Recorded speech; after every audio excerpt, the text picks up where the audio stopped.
Shall we start? Permission आ जाए वहाँ से।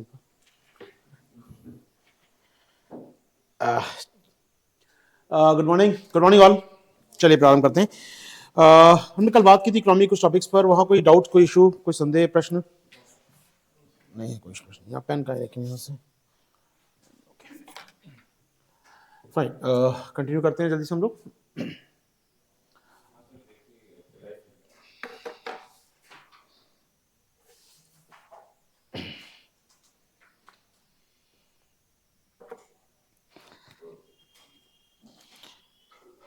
चलिए ठीक है ठीक है ठीक है ओके। कंटिन्यू करते हैं प्रश्न आज का हम लोग लेक्चर अपना।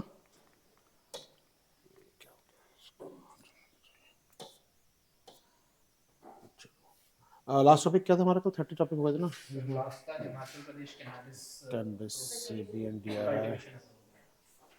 ये हो गया था हमारा कोऑपरेटिव बैंक्स, ये हो गया था हमारा जेंडर गैप, शैलो, ये था। ठीक है ओके।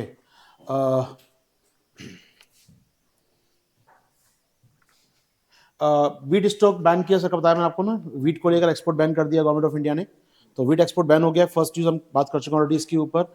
इसके अलावा गवर्नमेंट ऑफ इंडिया ने क्या किया है, ड्यू टू इन्फ्लेशन को देखते हुए वीट स्टॉक पर इम्पोज लगा दिया है कि आप कितना वीट अपने पास रिटेल में या होलसेल में रख सकते हैं अपने पास। तो गवर्नमेंट ऑफ इंडिया ने इनिशिएट किया था, इंपॉर्टेंट नहीं है। कुल मिला के ब्लैक मार्केटिंग, होर्डिंग को रोकने के लिए, short of wheat stock control करने के लिए वीट स्टॉक लिमिट लगा दी है कि आप कितना होलसेलर या रिटेलर कितना गेहूं अपने पास रख सकता है बैकअप में एट अ टाइम। तो वो इंपॉर्टेंट नहीं है सचेस। बस आपको याद रखना है कि ये जो लिमिट लगती है गवर्नमेंट ऑफ इंडिया द्वारा, ये लिमिट का कहाँ से आती है, लिमिट इसका लीगल राइट्स कहाँ पर है। तो we have essential commodity act ECA 1955। तो लीगल एस्पेक्ट याद रखना है। मैं एक बार बोर्ड खोल लेता हूँ, इससे मैं कुछ बात कर पाऊँ आपके साथ।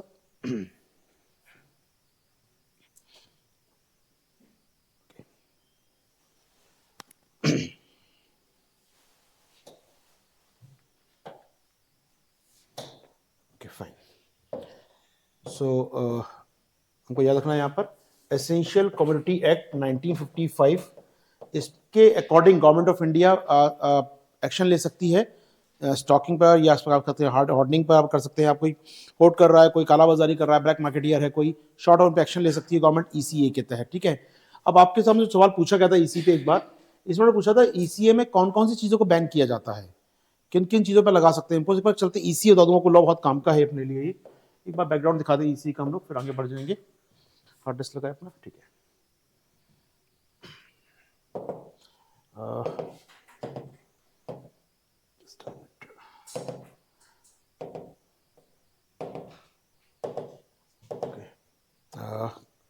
Food and supply ECA PPT नहीं है इसमें। कोई और ऑप्शन नहीं है इसमें ओपन करने का, उसको नोट करना पड़ेगा। चलिए इसको देख लेते हैं हम लोग। शॉर्ट ऑफ ये अपना कॉमोडिटी एक्ट जो है, ये मेंशन करता है कुछ चीज़ों को हम लोग पार्ट बना रखा है हमने एसेंशियल कमोडिटी का। Like we have some here, क्या क्या एसेंशियल कमोडिटी मानते हैं हम लोग यहाँ पर? कैटल फोडर, चारा जो पशुओं का है वो हम लोग एसेंशियल है। Coal, component parts of automobiles, cotton, woollen, drugs, foodstuffs, iron, steel, paper. तो शॉर्ट ऑफ काफी चीज आपको देखेंगे यहाँ पर शामिल किया गया है। शुगर को शामिल किया गया। यूपीएससी ने पूछा था एक बार कि ECA में शुगर शामिल है क्या, शुगर केन शामिल है? तो यहाँ पर शुगर को शामिल किया गया इन्होंने। और any form of sugar containing more than 90% of sucrose including sugar candy. तो कुछ भी शुगर का पार्ट जिसमें शुगर का कंटेंट है वो शामिल हो सकता है इसके अंदर। तो यहाँ पर काफी चीजों को शामिल किया गया है। इस पॉइंट बात है यहाँ पर। इसके अलावा जो आपकी खंडसेरी शुगर होती है या बूरा टाइप का होता है, इसको भी शामिल किया गया ऑलमोस्ट। एक बार देख लीजिएगा इसको, काम कर रहता है एसेंशियल कमोडिटी एक्ट। ये कहाँ मिलेगा आपको देखने को? आपके ईयर बुक के अंदर। ईयर बुक में फूड एंड सप्लाई का चैप्टर है, वहाँ दिया है एसेंशियल कमोडिटी एक्ट के बारे में कौन कौन से आइटम्स में शामिल होते हैं। एक बार नजर रख लीजिएगा, क्वेश्चन आपके लिए बन सकता है इस पर। ठीक है। मुझे एक मिनट दीजिए तो मैं कर आपको यहाँ पर कन्वर्ट करता हूँ ऑनलाइन PDF को। एक मिनट में PDF कन्वर्ट करता हूँ तो शायद हम देख पाएंगे और ढंग से।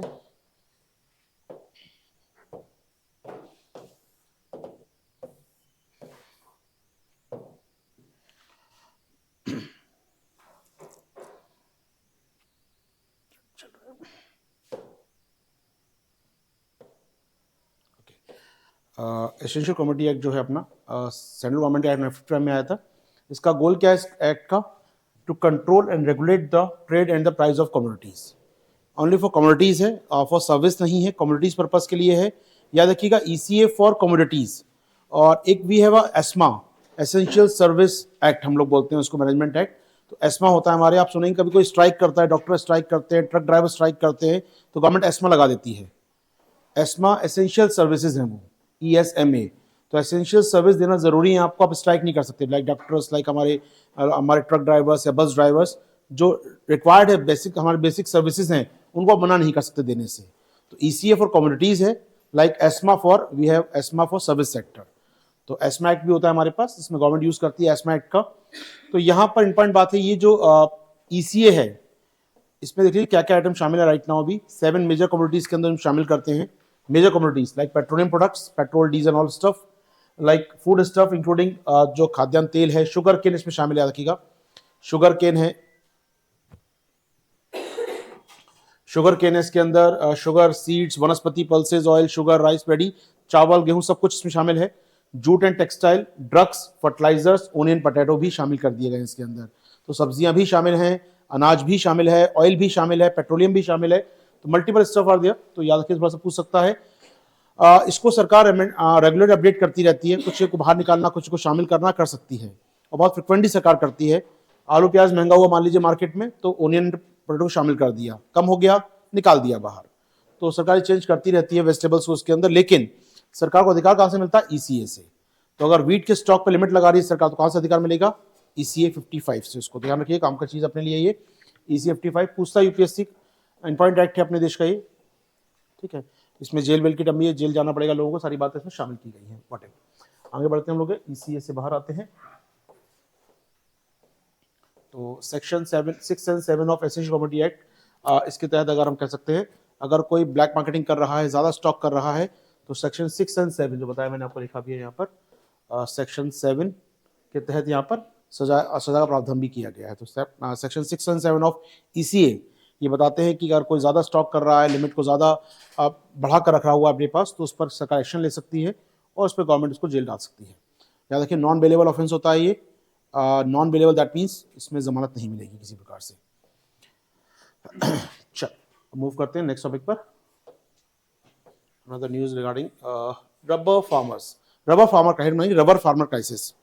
रबर फार्मर क्राइसिस, क्या क्राइसिस चल रहा है रबर सेक्टर में हमारे यहाँ पर? तो first of all rubber, India में रबर कहाँ कहाँ होता है? एनीवन?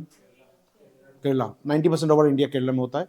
मैं आपको डेटा दूँ तो 6 लाख टन हम लोग रबर पैदा करते हैं, 5 लाख टन केरला में होता है। बिहार के बाद नॉर्थ ईस्ट त्रिपुरा जाएंगे, वहाँ मिल जाएगा थोड़ा बहुत आपको, त्रिपुरा में होता है थोड़ा बहुत, बाकी देश के छोटे पार्ट्स में होता है। मेनली वो त्रिपुरा हमारे केरला में होता है। 80% रबर हमारा केरला में होता है। इवन जो रबर बोर्ड है उसका हेडक्वार्टर भी कोट्टम में है, जो केरला में है। तो कोट्टयम उसका हेडक्वार्टर है रबर बोर्ड का, रबर बोर्ड ऑफ इंडिया जो हमारा है। ओके, हमारे फार्मर्स प्रोटेस्ट कर रहे हैं, रबर फार्मर्स समय क्यों कर रहे हैं? 2-3 रीजन है। फर्स्ट ऑफ ऑल, रबर को लेकर सरकार ने इंपोर्ट ड्यूटी कम कर दी है, यानी बाहर से रबर इजीली आ जाएगी। और हमारे जो बड़े बड़े मैन्युफैक्चरर हैं, टाटा टायर बनाने वाली कंपनियां, वो इजी रबर लेकर आ रही हैं थाईलैंड से, मलेशिया से, इंडोनेशिया से, जिससे हमारे रबर का दाम कम हो गया है। तो ऑफ कोर्स इंपोर्ट ड्यूटी कम कर दी, उसको लेकर नाराज है रबर प्रोडक्ट। और कमी नहीं की। इवन आप जानते हो कि आसियान से फ्री ट्रेड चल रहा है कुछ सालों से हमारा, और वहाँ से फ्री ट्रेड की तरह रबर आने लगी है। तो ईजी हो गई रबर उनके लिए लाना वहाँ से, और सस्ती रबर आ रही है वहाँ से, क्योंकि वो सिंथेटिक रबर पैदा करते हैं अपने यहाँ। सिंथेटिक रबर होती है, सिंथेटिक रबर हो रही है वहाँ पर। तो ऐसे में वहाँ से रबर लाना आसान होता है, सस्ता होता है। तो हमारे किसान स्ट्रेस में, पहला काम। दूसरा आप देखें, केरल का में लगातार डिजास्टर बन रही है बैक टू बैक। कभी फ्लड आया वहाँ पर, कभी लैंडस्लाइड्स हो रहे हैं भी वहाँ पर। तो वहाँ पर केरल में फार्मर्स को डिजास्टर का सामना करना पड़ रहा है। पहले से कोविड से बाहर निकले बड़ी मुश्किल से वो लोग, फिर फ्लड आ गई वहाँ बड़े स्केल पर। तो ऐसे में डिस्ट्रेस में फार्मर हमारा वहाँ का। उसके बाद हम देखें MSP, जो सरकार MSP तो नहीं देती, लेकिन हाँ जो सरकार प्राइस डिक्लेयर करती है हमारे रबर बोर्ड, वो काफ़ी कम लग रहा है उनको। तो ऐसे में अगर हम बात करें तो देश में अगर कहीं जो प्राइस तय किया है, FRP तय किया है, उनका मानना है 300 रुपीज़ पर kg होना चाहिए रबर का, जो कम चल रहा है हमारे यहाँ। तो डिमांड ऑफ फार्मर्स की प्राइस ज़्यादा मिले, कहीं ना कहीं उनके लिए बाहर से इम्पोर्ट कम करें, और इंश्योरेंस दें फार्मर्स शॉर्ट हम लोग यहाँ पर। तो प्रोटेस्ट कर रहे हैं हमारे फार्मर्स, रबर फार्मर्स, इन बड़ी कंपनियों के खिलाफ और सरकार के खिलाफ। और सरकार एक बिल लाने वाली, कुछ दिनों में एक बिल पास होने वाला संसद में, अब तो नहीं हो पाएगा खैर, रबर बिल की बात करें यहाँ पर, जिसमें कहीं ना कहीं इनका मानना है कि कॉर्पोरेट के लिए ज़्यादा प्रॉफिटेबल होगा बिल ये किसानों के लिए नहीं हो, तो बिल नहीं आएगा, छोड़ दीजिए। लेकिन रबड़ फार्मर हमारे स्ट्रेस में थे, प्रोटेस्ट किया दिल्ली में आके, उन्होंने काफ़ी हंगामा किया। चलिए वॉट, इसके अलावा आप सोचिए कंपटीशन कमीशन ऑफ इंडिया जो है वो फाइन लगा चुका है कंपनीज के ऊपर, लाइक वो फाइन लगा चुका है टायर कंपनीज के ऊपर, क्या मोनोपोली कर रहे हैं। अब क्लस्टर बना लिए सब कंपनी ने मिलकर, MRF, सीएट, जो भी कंपनियां 3-4 हैं इंडिया की, क्लस्टर बना लिया, हम इससे पैसा नहीं देंगे आपको। तो नुकसान फार्मर को हो रहा है ना यार, फार्मर किसको बेचेगा अब रबड़ अपनी, इन टायर कंपनीज को। एक कंपनी क्लस्टर बना के बैठी है, कार्टेल बना के बैठी है अपना, हम नहीं खरीदेंगे आपसे, महंगा सस्ता खरीदेंगे। तो सीसीआई ने फाइन लगाया इन कंपनियों के ऊपर, क्या मार्केट मैनिपुलेट करते हैं, उसका फाइन नहीं भरा इन लोगों ने, और इनके लिए बचाने के लिए सरकार बिल लेकर आ गई कि कार्टेल नहीं माना जाएगा, बिल फाइन देना पड़ेगा। शॉर्ट ऑफ आप क्या कर रहे हैं, इनको बचाने का प्रयास कर रहे हैं यहाँ पर, इससे फार्मर नाराज थे। तो आपके काम का क्या है, रबड़ फार्मर की पोजीशन क्या है इंडिया में, कहाँ होता है, पहली बात बताया मैंने आपको, मेनली केरल में होता है। कोट्टयम रबड़ बोर्ड का हेडक्वार्टर है, और एक संस्था है RRII हमारे यहाँ पर, R2I2 रबड़ रिसर्च इंस्टीट्यूट ऑफ इंडिया, ये भी कोट्टयम में ही है। तो रबड़ RRII R2I2 ये भी क्या बनी है कोट्टयम में, याद रखिएगा इसको। हमारा इंपोर्ट लगातार बढ़ता जा रहा है, तो वाट रबड़ बोर्ड की बात हम कर रहे थे आपके साथ, तो पीछे रबड़ बोर्ड याद हो जाएगा। चलिए, सो रबड़ बोर्ड बताया मैंने, रबड़ बोर्ड का हेडक्वार्टर कोट्टयम में, और इसके अंडर एक संस्था काम करती है रबड़ इंस्टीट्यूट ऑफ इंडिया, RRII रबड़ research institute of India, under the रबड़ बोर्ड काम करती है, रबड़ पर रिसर्च करने का RRII। आगे बढ़े हम लोग टॉपिक से। तो रबड़ फार्मर स्ट्रेस में, याद रखिए क्यों है, प्रोटेस्ट कर रहे हैं हमारे यहाँ। अच्छा, रबड़ board under which ministry, ministry of commerce. जितने भी हमारे बोर्ड है ना, वेजिटेबल ये ऑयल बोर्ड या जूट बोर्ड, ये नहीं, नॉट आपका स्पाइसेस बोर्ड, स्पाइस बोर्ड जो आपका है, मसालों का बोर्ड जो है, कॉफ़ी बोर्ड जो है, वो सब किस में आते हैं, मिनिस्ट्री ऑफ कॉमर्स में आते हैं। चलिए WPI छोड़ दीजिए, टॉपिक नहीं है काम का। ओके, ये एक ट्रीटी तैयार कर रहा है WIPO, उस पर सुन लेते हैं काम का, इंडिया बहुत सपोर्ट कर रहा है इस ट्रीटी को। WIPO अभी फाइनलाइज नहीं हुई है, ड्राफ्ट आया है केवल इस ट्रीटी का। WIPO ने ट्रीटी को फाइनलाइज करने की बात कही है, जिसमें वो क्या करना चाहता है, प्रोटेक्शन ऑफ ट्रेडिशनल नॉलेज, दादी नानी का ज्ञान टाइप जो नॉलेज है अपना, उसको बचाना चाहता है। बड़ा इंटरेस्टिंग बात है, समझिएगा। लेट से अभी क्या होता है, मान लीजिए मैंने एक प्रोडक्ट तैयार किया, कोई प्रोडक्ट तैयार किया, मैंने कहा पेटेंट चाहिए मुझे इस पर, ठीक है, कंपनी दे देगी पेटेंट, किसी ने बनाया नहीं आज तक कभी ऐसा, पहली बार इनोवेट किया है मैंने, मुझे मिल जाएगा पेटेंट इस पर। अब लेकिन हो सकता है इसको बनाते समय कुछ ऐसा कोई मैं नॉलेज के अंदर यूज किया है जो मेरा ट्रेडिशनल नॉलेज था, ठीक, ट्रेडिशनल नॉलेज था, लेकिन मैंने बताया नहीं आपको, क्योंकि बना प्रोडक्ट इनोवेटिव है, नया प्रोडक्ट बना है, नई दवाई बनाई है मैंने, लेकिन इसके अंदर हो सकता है ट्रेडिशनल नॉलेज हो कोई ना कोई। तो यहाँ पर उस ट्रेडिशनल जो प्रोडक्ट कौन करेगा अपने आप में, या इसके अंदर कोई कंटेंट या कोई हो सकता है इंग्रेडिएंट लगा हो इसके अंदर जो केवल इंडिया में होता हो। तो कहीं ना कहीं आपने बना लिया अमेरिकन कंपनी ने, लेकिन इंडिया से इंग्रेडिएंट लगाया इसके अंदर, वो कौन बताएगा इसको मुझे। तो फायदा मिलना चाहिए इंडिया को इसका कहीं ना कहीं, और इंडिया का ट्रेडिशनल नॉलेज है, इंडिया का इंग्रेडिएंट इसके अंदर लगा है कुछ, तो फायदा मिलना चाहिए। तो एक ग्लोबल ट्रीटी है इसके लिए, आप जानते होंगे CBD की, CBD known as convention of biodiversity, उसका ABS, access and benefit sharing under the CBD umbrella. तो ग्लोबल कन्वेंशन है एक CBD कन्वेंशन ऑफ बायोडाइवर्सिटी, उसके अंदर एक कॉन्सेप्ट है, इसका नाम है ABS, access and benefit sharing. आप मेरा एक्सेस करो सामान का, यहाँ पर आपको जो चाहिए, यहाँ से आपको जड़ी बूटी चाहिए, आपको कोई प्लांट चाहिए, आपको कोई भी बायोडाइवर्सिटिकल रिसोर्स चाहिए मेरा, कोई प्लांट, कोई एनिमल की बॉडी, कुछ भी चाहिए आपको, लीजिए, एक्सेस कीजिए, और इससे जो फायदा कमाएंगे, बेनिफिट को शेयर कीजिए मेरे साथ। अब पेटेंट लेके बैठ गई रिमोट बनाने वाली कंपनी, इंडिया को क्या मिला, कुछ नहीं। तो अब ये WIPO कह रहा है कि अगर ऐसा कुछ बनाएंगे अगर आप, तो पेटेंट मिलेगा, लेकिन साथ साथ उस देश को मिलेगा जिसका इंग्रेडिएंट या ट्रेडिशनल नॉलेज में लगा हुआ है। Got it. अब तक इसका केवल ABS था, CBD वाला प्रिंसिपल ना, अब तक WIPO कोई नहीं था यहाँ पर, अब पहली बार इसमें शामिल हो रहा है। या मैं इनडायरेक्टली कहूँ आपसे, अब ये ग्लोबल ट्रेड का पार्ट हो जाएगा ABS। यदि मैंने कुछ सामान बेचा आपको, तो अगर आप पेटेंट करा रहे हैं उसको, तो चेक किया जाएगा इंडिया का पार्ट तो नहीं लगा इसके अंदर कोई, और लगा इंडिया का पार्ट, कोई ट्रेडिशनल नॉलेज, तो इंडिया को उसका बेनिफिट दिया जाएगा। तो ये ट्रीटी का सपोर्ट इंडिया ने बहुत बड़े स्केल पे किया है।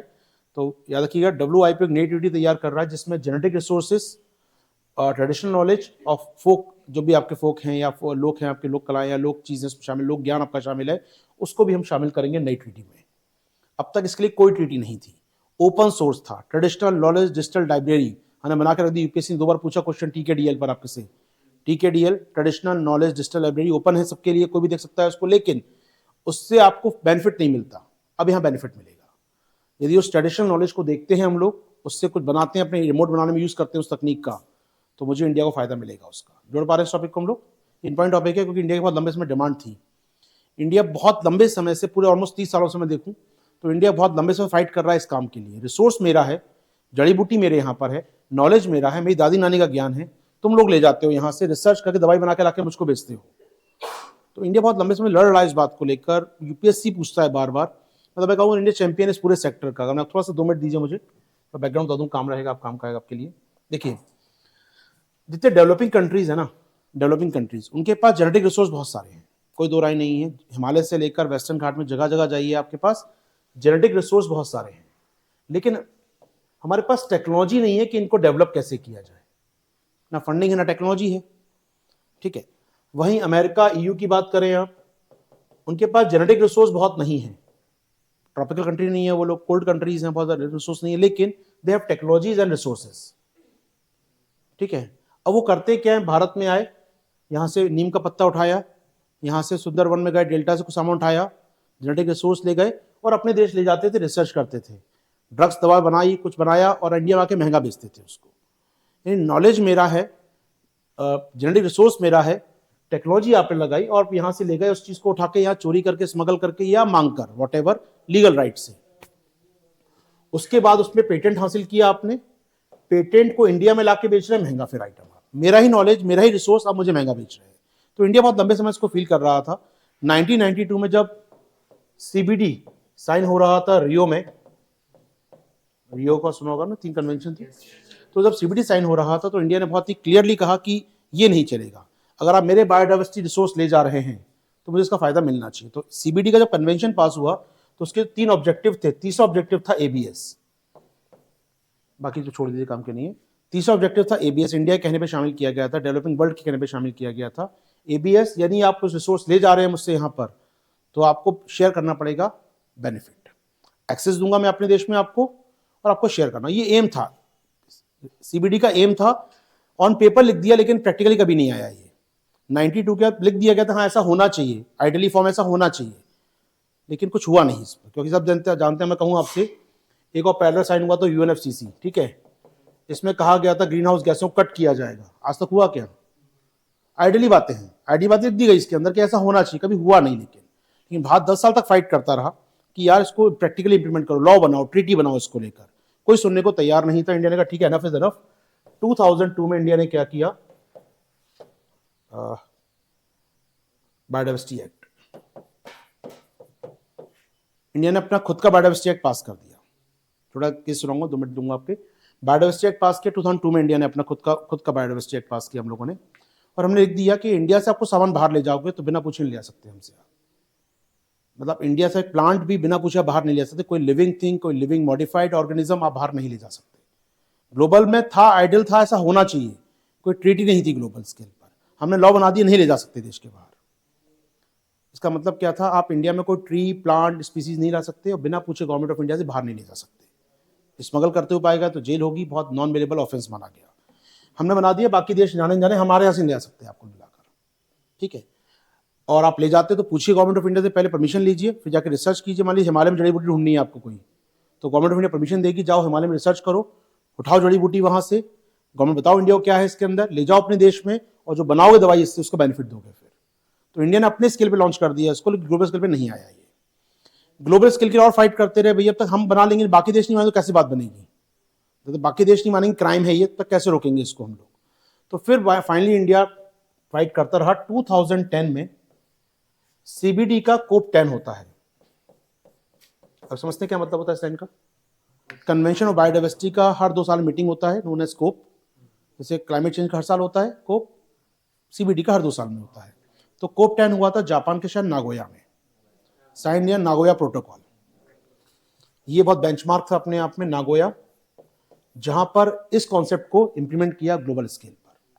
दैट्स वाई नागोया प्रोटोकॉल एक हिस्टोरिकल बन जाता है अपने आप में, क्योंकि जो भारत लड़ रहा था 20 सालों से, फाइनली ग्लोबल उसको आइडेंटिफिकेशन मिल जाती है।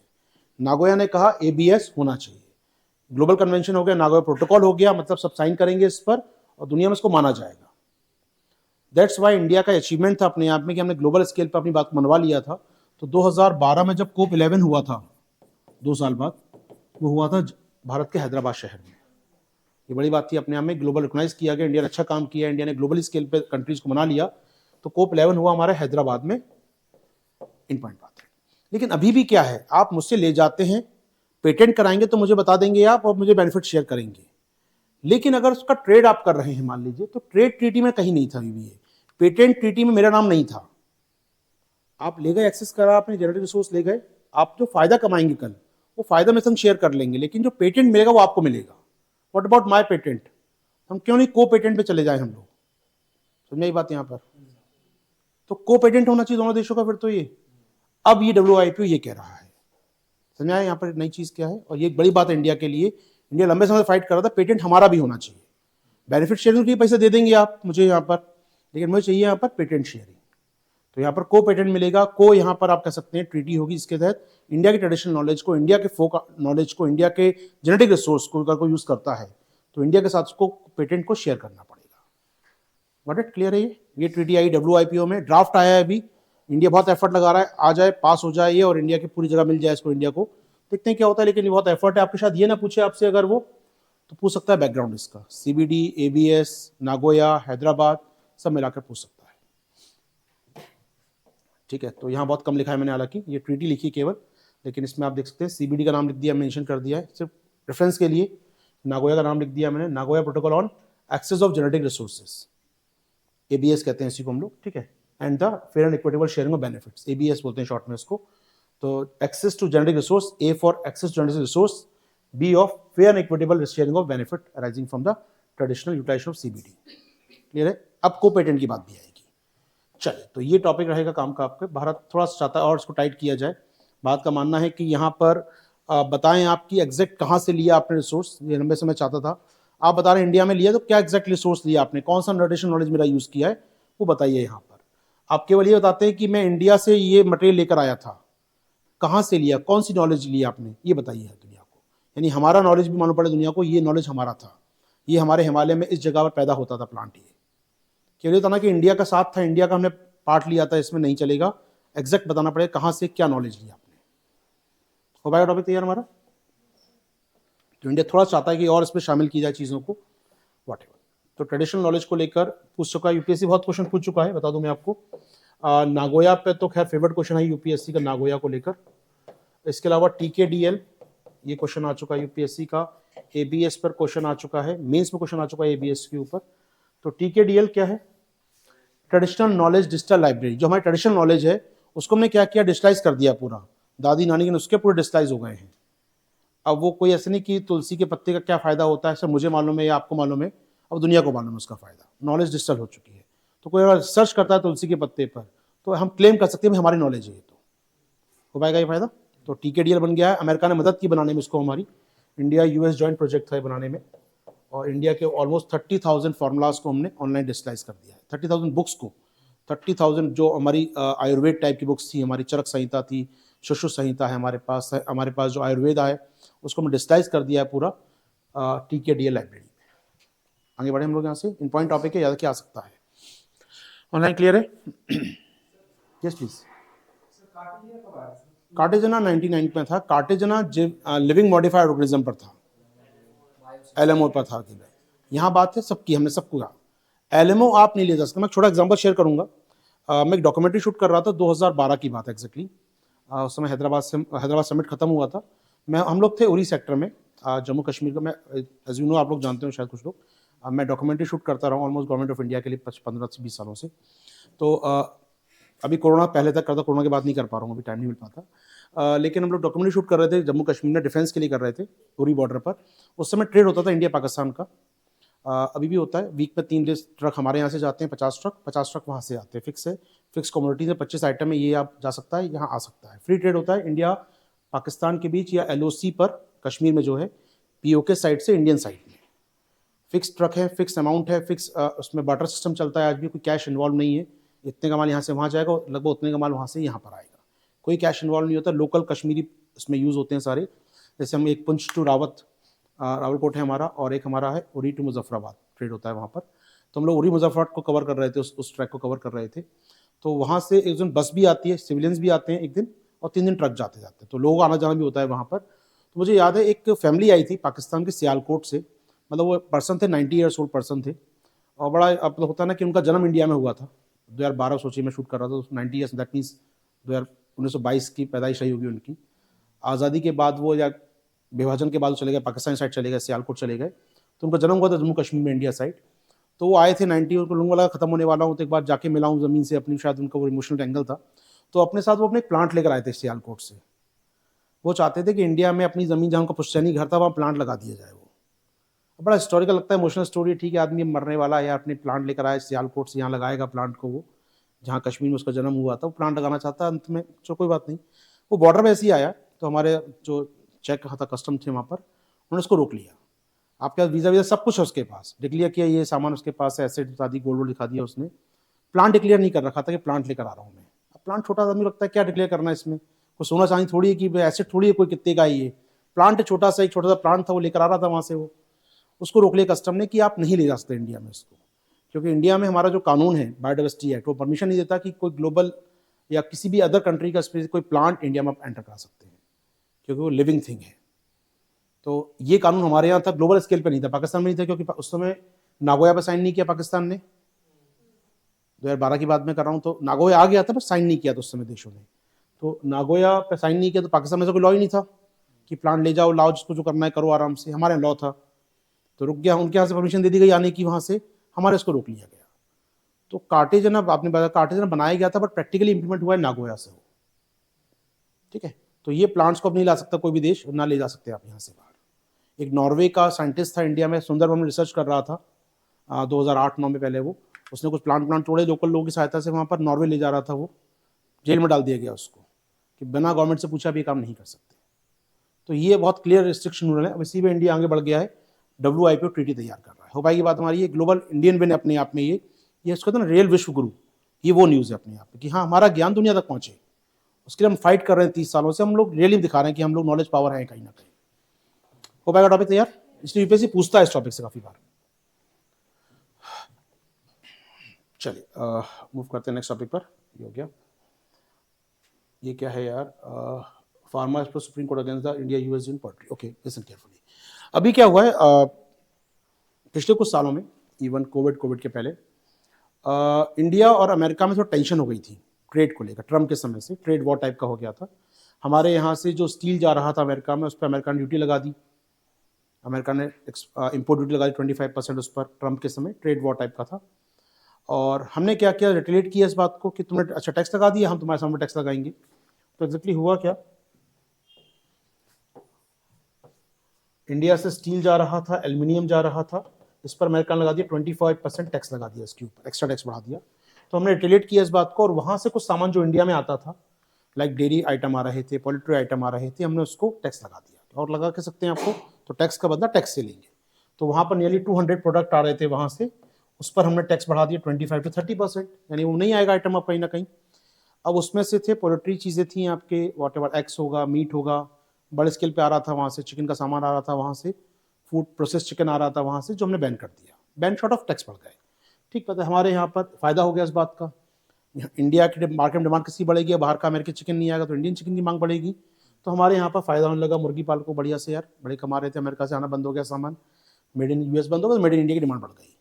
अब हुआ क्या, मोदी साहब जून में गए अमेरिका, 20 साल लास्ट ईयर जून में अमेरिका गए। अब बाइडन का लास्ट ईयर, तो उनका इंडिया से संबंध अच्छे बनाते हैं, तो उन्होंने हटा दिया स्टील एल्यूमिनियम पर टैक्स, हटा दिया। अमेरिका ने काम किया, हटा दिया टैक्स को। हमने कहा हम भी थोड़ा सॉफ्ट हो जाए, हमने कहा हम भी हटाते हैं टैक्स से। इससे क्या हुआ, जो इंडियन किसान थोड़ा चांदी काट रहे थे पिछले कुछ समय से, मुश्किल हो गई उनको यार। अब अमेरिका से फिर सामान आ जाएगा सस्ता यहाँ पर, अब वो प्रोटेस्ट कर रहे हैं, नहीं यार ये कैसे करती है, मतलब डिपेंड हो जाते हैं ना आपकी सरकार। मार्केट बढ़ गया है, सब ले रहे हैं मुझसे मेड इन इंडिया सामान, खराब वाला भी दे दो तो ले लेते हैं वो लोग। अब अमेरिका से आएगा, हैवी कंपटीशन फिर हो गया उनके लिए, सस्ता आएगा अमेरिका से, या जो भी क्वालिटी वर्क आएगा, तो उनका मानना है। अब वो प्रोटेस्ट करते में तर्क क्या दे रहे, बड़ा इंटरेस्टिंग तर्क दे रहे थे, पहले कभी नहीं बोलते थे, कि अमेरिका क्या करता है, अपनी मुर्गियों को ना यहाँ पर, या जो पोल्ट्री इंडस्ट्री है वहाँ जो फीड देते हैं वो, उसमें वो मीट देते हैं उनको। बात सही भी है, दुनिया जानती है। अमेरिका में मुर्गियों को फीड दिया जाता है, प्रोटीन के नाम पर उनको देते हैं वो, मीट ऑफ काउ बेसिकली कहें तो, बीफ देते हैं शॉर्ट ऑफ उनको। और अब बीफ खाएगा चिकन, मतलब आप क्या बनाना चाह रहे हैं। तो मतलब आप किसान बोल रहे हैं कि ये गलत है, इंडिया में ये काऊ बीफ को खाने वाली मुर्गी का चिकन आएगा, ये स्वीकार नहीं है हमको। वॉट एवर, एक इम्पॉर्टेंट बात ये है कि हमारे यहाँ प्रोटेस्ट कर रहे हैं वो। पहली बात तो उनका कहना है कि यार ये पोल्ट्री प्रोडक्ट्स हैं और इस पर जो इम्पोर्ट आप जो कम कर रहे हैं, इम्पोर्ट ड्यूटी कम कर रहे हैं, इसको लेकर मुश्किलें उनकी हैं यहाँ पर। और साइन भी हो गया ये। तो यहाँ पर ये डील से क्या होगा, चिकन लेग्स और लीवर जो होता है, जो अमेरिका में बहुत नहीं खाया जाता, वो सब इंडिया में डंप कर दिया जाएगा। बेसिकली उनको मानना है कि अमेरिका में ये नहीं खाते वो लोग, चिकन लेग्स और लीवर नहीं खाते, वो कंज्यूम करते हैं, वो सब इंडिया में डंप कर देंगे, वो यहाँ सस्ता प्रोडक्ट डाल देंगे। तो इनको डर यहाँ पर है। और दूसरी बात है कि वो वहाँ पर मोल्ट्री फीड में देते हैं क्या, बीफ एंड पोर्क देते हैं वहाँ पर वो। अब बीफ एंड पोर्क दोनों बोल दिया उन्होंने, किसानों ने। और बीफ और पोर्क बोलने का मतलब है कि इंडिया में कोई कंज्यूम नहीं करेगा इसको फिर, ठीक है। तो ये इंडिया बात सही भी है, वो देते हैं अपने यहाँ पर, दो राय नहीं है, लेकिन इंडिया में अब स्वीकार नहीं किया जाएगा इसको यहाँ पर। ये एक न्यूज़ है अपने आप में, ठीक है। तो केवल प्रोटेस्ट याद रखिएगा। आपके लिए न्यूज़ क्या है केवल, कि गवर्नमेंट ऑफ इंडिया ने अमेरिका से आने वाले एप्पल, आलमंड और पोल्ट्री प्रोडक्ट पर से इंपोर्ट ड्यूटी को कम कर दिया है। न्यूज़ केवल ये, बाकी तो फार्मर प्रोटेस्ट है, लेकिन न्यूज़ आपके काम का यही कि एप्पल है या आलमंड्स को हिंदी में कहते हैं हम लोग, बादाम है, या फिर आपके पोल्ट्री या मुर्गी से उत्पाद हैं, उन पर भारत सरकार ने इंपोर्ट ड्यूटी को रिड्यूस कर दिया है, क्योंकि अमेरिका ने कम कर दी हमारी एल्युमिनियम और स्टील पर import duty. Tit for tat type का हो गया ये, रोटेशन कम हो गया हमारे यहाँ पर, किसानों चिंता बढ़ गई हमारे यहाँ, ठीक है। चलो ये डील साइन भी हो गई फाइनली, ये अच्छी बात रही कि अब अमेरिका सामान आ सकेगा। चलो मूव करते हैं। आरआरटीएस बात हुई थी, RRTS train Delhi Meerut, Delhi Ghaziabad, speedy metro type से हैं, लेकिन ये आरआरटीएस बोलते हैं, नॉट मेट्रो एक्जेक्टली नहीं है ये, आरआरटीएस है, ये रैपिड रेल है ये। इसकी स्पीड मेट्रो ज़्यादा है, सेमी हाई स्पीड टाइप का है, 160 किलोमीटर पर आवर चलेगा ये। मेट्रो चलती है 120 के आसपास, 110 के आसपास, ये चलती है 160 के आसपास। तो सेमी हाई स्पीड ट्रेन कहलाती हैं ये दिल्ली एनसीआर में चलेंगी आपके, दिल्ली मेरठ, दिल्ली गाजियाबाद एंड दिल्ली और रीजन में चलाया जाएगा ऑलमोस्ट। आप समझ सकते हैं, अभी दिल्ली मेरठ रूट चालू हो गया इसका, दिल्ली मेरठ रूट चालू हो गया इसका। यहाँ पर ये मेरठ ये रहा बीच में, मेरठ साउथ, तो दिल्ली मेरठ होगा ये पूरा। इम्पॉर्टेंट पार्ट ये है, अभी ये दिल्ली मेरठ 84 किलोमीटर का है, 1 घंटे में हो जाएगी जर्नी पूरी यहाँ पर, जो कि अच्छी बात है काफ़ी। वन मोर थिंग, इसमें इसको बना कौन रहा है, ये पूरा आरआरटीएस प्रोजेक्ट है ना, एक हमारी कंपनी डील कर रही है, सरकारी company known as NCRTC transport corporation. NCR transport corporation, NCR समझते हैं हम लोग, एनसीआर ट्रांसपोर्ट कॉर्पोरेशन, एनसीआरटीसी नाम की कंपनी है, गवर्नमेंट ऑफ इंडिया की कंपनी है। कई इसमें गवर्नमेंट ऑफ इंडिया नहीं, कई स्टेट इन्वॉल्व है, उनकी कंपनी बेसिकली है। कौन कौन से स्टेट है, joint venture between central government as well as Delhi, Haryana, Rajasthan, UP. तो 4 स्टेट और सेंट्रल गवर्नमेंट ये पार्टनर है किसके, एनसीआरटीसी के। याद रखिएगा, establish in 2013 I think, establish in 2013 fine, 2013 में एस्टैब्लिश हुई थी कंपनी, 10 साल पहले आज से लगभग। NCRTC establish in 2013, 4 state plus central government company है, ये बिछा रही है आरआरटीएस कॉरिडोर। हो पाएगा topic, RRTC rapid railway. Okay, क्या नाम दिया गया ट्रेन को, नमो ट्रेन। एक वंदे भारत अलग है, ये नमो भारत है, ठीक है। तो नमो भारत ट्रेन है ये, याद पाएंगे हम लोग।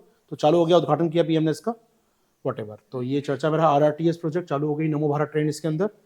तो अभी बनेगा दिल्ली गाजियाबाद बनेगा, दिल्ली गुड़गांव, दिल्ली पानीपत, सब बन रहे हैं कॉरिडोर ये। तो दिल्ली एनसीआर के जो भी रीजन है आसपास, सब जगह जुड़ेगा अल्टीमेटली ये, दिल्ली गाजियाबाद, दिल्ली गुड़गांव, मेरठ जुड़ेंगे, सब आसपास बन रहे हैं यहाँ पर। तो 8 कॉरिडोर आइडेंटिफाई किए गए हैं, 8 कॉरिडोर्स, मतलब पूरी दिल्ली में आप मान सकते हैं।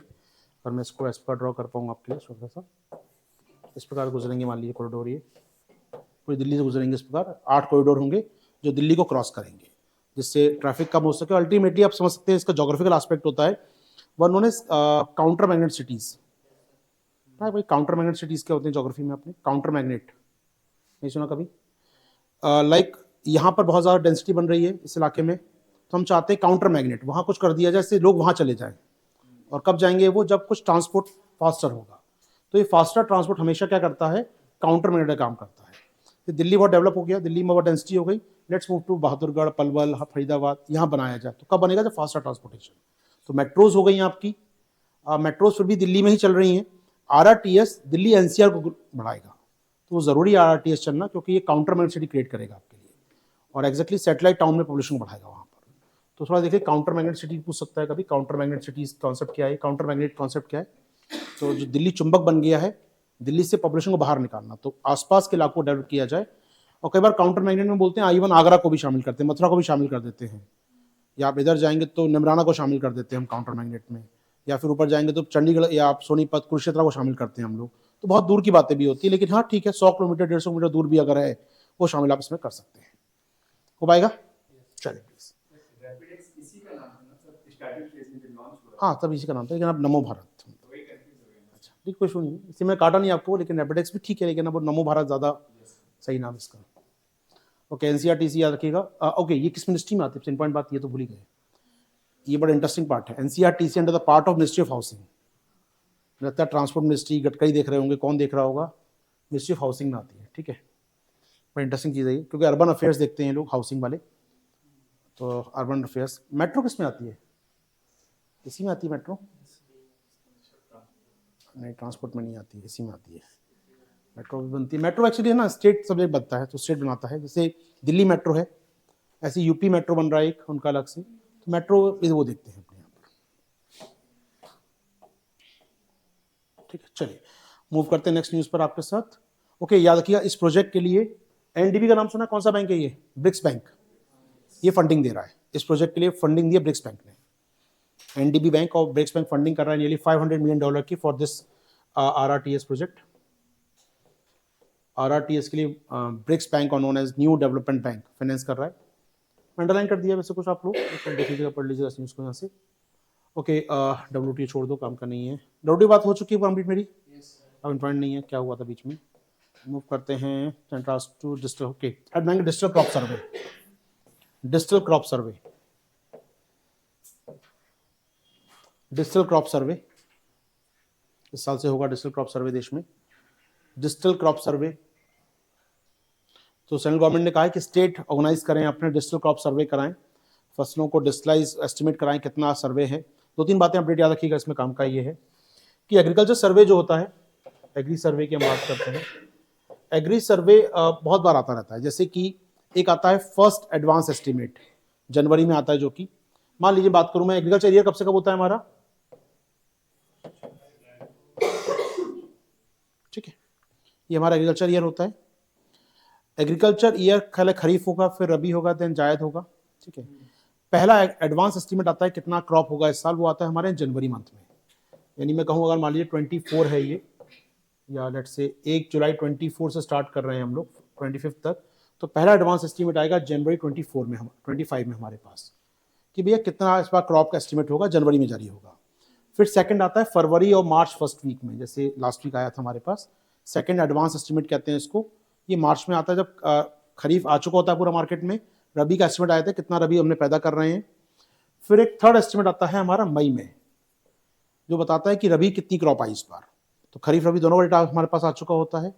फिर चौथा हमारे पास एडवांस एस्टिमेट आता है समवेयर अक्टूबर अगस्त सितंबर अक्टूबर के बीच। सोचिएगा, मतलब खरीफ रबी जायद तीनों खत्म हो चुके हैं, अब चौथा एडवांस एस्टिमेट आता है हमारे पास अक्टूबर 25 के अंदर। और फाइनल एस्टिमेट या फाइनल जो आप बोल सकते हैं एवोल्यूशन जो होता है, वो होता है जनवरी 26 में आएगा हमारे पास। यानी डेटा फाइनली कब आता है देश के पास हमारे पास, कि इस साल, इस फाइनेंशियल ईयर में, इस एग्रीकल्चर ईयर में कितना क्रॉप हुई थी, ये कब मालूम पड़ता है मुझे? आकर 6 महीने बाद। डिले है पॉलिसी मेकिंग में, डिले होता है इससे, क्योंकि आप नॉन डिजिटली तैयार कर रहे हैं, मैनुअली तैयार कर रहे हैं, फील्ड में जाके कर रहे हैं सारा काम, तो बहुत समय लगता है एग्रीकल्चर हमें डेटा प्राप्त करने में, और पॉलिसी मेकिंग समस्या हो जाती है। कई बार पता लगता है आपको गेहूं मालूम नहीं कितना मंडी में आने वाला है, आप प्लान नहीं कर पाते हैं, स्टॉक करें क्या ना करें, कितना एक्सपोर्ट करें क्या ना करें, आप ब्लैक मार्केटिंग रोकने का प्रयास करते हैं, इतना मार्केट माल आ गया, गेहूं का प्राइस गिर गया बहुत नीचे, तो ये बहुत मुश्किलें होती हैं। That's why government of India ने क्या किया, 2 काम किए हैं। एक तो जो सर्वे होंगे सारे अभी डिजिटल होंगे, डिजिटल होने का मतलब सैटेलाइट डेटा मिलता रहता है आपको, सैटेलाइट इमेज आती रहती है आपके पास, उनको एवोल्यूशन करना सीखे तुरंत। यहाँ पर सैटेलाइट इमेज अच्छी आती है अब हमारे पास, काउंट कीजिए, पता कीजिए कौन से इलाके में कितनी क्रॉप हो रही है, किस चीज़ की क्रॉप हो रही है, जिससे हम इशू तुरंत कर पाएँ। तो डिजिटल सर्वे होगा, पहली बात तो ये। और दूसरी बात, अब 5 राउंड में सर्वे नहीं होगा, अब केवल 4 एस्टिमेट आया करेंगे, और जो चौथा एस्टिमेट है, फाइनल एस्टिमेट आया करेगा, वो आया करेगा इसके स्थान पर। ये गायब हो गया है, अब यहीं पर आपका फाइनल डेटा आ जाया करेगा। अभी होता है first estimate, first advance estimate, second advance estimate, third advance estimate, fourth advance estimate और फाइनल एस्टिमेट। अब फाइनल एस्टिमेट कब आया करेगा? सितंबर में। यानी अगर जून में मंथ खत्म हुआ, एग्रीकल्चर ये खत्म हुआ, तो सितंबर में वी हैव डेटा कि हमारे पास पूरा डेटा होगा साल में कितना एग्रीकल्चर किया।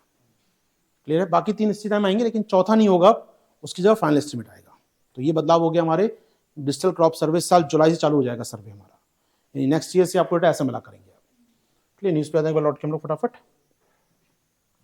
तो यहाँ पर सेंट्रल गवर्नमेंट से कहा, सेंट्रल ने स्टेट से कहा है कि आप डिजिटल क्रॉप सर्वे को अपनाइए जुलाई इस साल, जुलाई 24 से। इसके अलावा क्या करना है हमको यहाँ पर, तो मॉडर्नाइज करना है, एस्टिमेट करना है, मतलब सैटेलाइट डेटा को यूज करेंगे अल्टीमेट, मॉडर्नाइज करने मतलब अल्टीमेटली ये है। और डिजिटल क्रॉप सर्वे जारी करेंगे हम लोग। Okay, one more thing, additionally the ministry has revised the timeline for estimate, moving the final estimate of all state and season to September October, replacing the previous release in February. अभी जो फरवरी में आता है आपका data, final data, वो 6 महीने पहले ही आ जाएगा आपके पास, कब? सितंबर अक्टूबर में। Got it?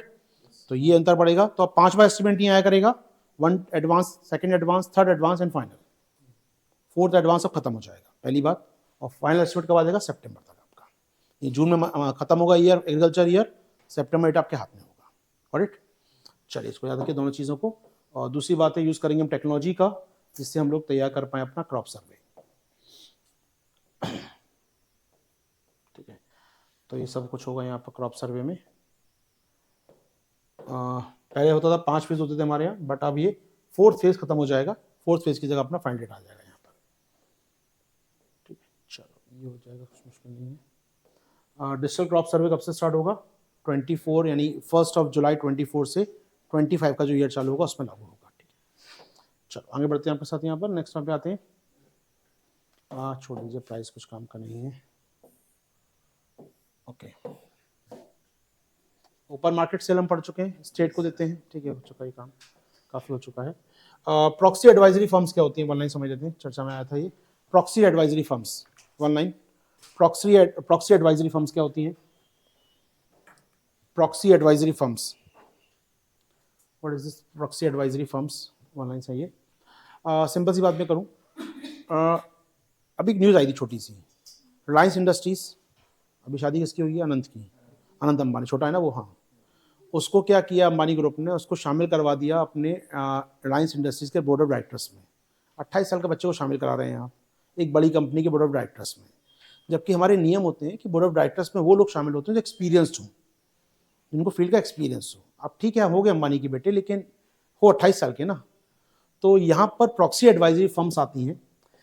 इन्होंने अपोज किया अनंत के अपॉइंटमेंट का रिलायंस बोर्ड के अंदर कि भाई आप मत कीजिए अपॉइंटमेंट, बाकी कंपनी होगी आपके, लेकिन आप नहीं आ सकते क्योंकि आपकी एज बड़ा फैक्टर है, आपकी उम्र नहीं है अभी बोर्ड ऑफ डायरेक्टर में बैठ के डिसीजन मेकिंग कर सकें बड़ी कंपनी के लिए। स्टेक होल्डर लगे यहाँ पर, शेयर होल्डर लगे, बहुत सारे आम जनता का पैसा लगा है कंपनी में आपकी। आप कम दिमाग से कुछ काम कर दोगे, अभी नुकसान सबका हो जाएगा। तो आप थोड़ा एक्सपीरियंस हो जाओ पहले, आप फिर आओ यहाँ पर। ईशा अंबानी है, अनंत अंबानी इसके अंदर है, कोई वो जो है आकाश अंबानी वो इसके अंदर है, उनको समस्या नहीं है। अनंत अंबानी को मना कर दिया था, तो बड़ी चर्चा में आखिर ऐसे कौन हो गया हिम्मत, किसी मना किसने कर दिया यार, मतलब कौन सी कंपनी है ये? तो प्रॉक्सी एडवाइजरी क्या होते हैं? ये करते क्या हैं, ये एडवाइजरी बोर्ड फर्म्स होती हैं। ये मुझे मतलब दुनिया में लोगों को अवेयर करती हैं कि गलत क्या हो रहा है, और इवन कंपनी को सलाह देती हैं कि गलत क्या कर रहे हो जिससे शेयर होल्डर को नुकसान हो सकता है। ये बोर्ड ऑफ डायरेक्टर का पार्ट नहीं है, प्रॉक्सी है ये। मैं बीओडी का पार्ट नहीं हूं, मैं बैठूंगा नहीं मीटिंग में, बोर्ड ऑफ डायरेक्टर की मीटिंग में, लेकिन मैं आपको एडवाइस करूंगा कि आप गलत क्या कर रहे हैं। तो मैं मुझे यहाँ पर ये दैट मीन्स प्रॉक्सी एडवाइजरी, ये कंपनियों को एडवाइस करते हैं फॉर अगर कुछ वो गलत काम कर रही हैं या उससे गलत इंपैक्ट हो सकता है लोगों के ऊपर, खासकर शेयर होल्डर्स के ऊपर। तो ये अवेयर भी करती है उनको, कंपनी को भी और लोगों को भी, कि कंपनी ये गलत काम कर रही है। तो शॉर्ट ऑफ विसल ब्लोअर नहीं कहूँगा मैं, क्योंकि ओपन फ्रंट पे करते हैं लोग काम, कौन सी कंपनी क्या एडवाइस दे रही है वो सामने आता है। ये कुल मिलाकर कंपनी ये सॉर्ट ऑफ मैं कहूँगा क्या होते हैं proxy adviser. Proxy adviser firm position themselves as independent firms, ठीक है, that provide advice to individual shareholders, minority shareholders और institutional investors relating to the exercise their rights। तो कुल मिलाकर कंपनी में कौन लोग हैं जो इन्वेस्टर्स हैं कंपनी के, जो कंपनी के बोर्ड ऑफ डायरेक्टर में बैठे हैं, उनको एडवाइस करते हैं जनाब ये ठीक नहीं हो रहा है, आप इस पर थोड़ा ध्यान दीजिए। हो पाएगा ये? तो एडवाइजरी है केवल, ये मानना कोई जरूरी नहीं है इनके लिए, कंपनी के लिए एडवाइजरी होते हैं केवल, जो इशू करते हैं नोटिस कई प्रकार के, जनाब कुछ गलत हो रहा है। आगे बढ़े हम लोग यहाँ से।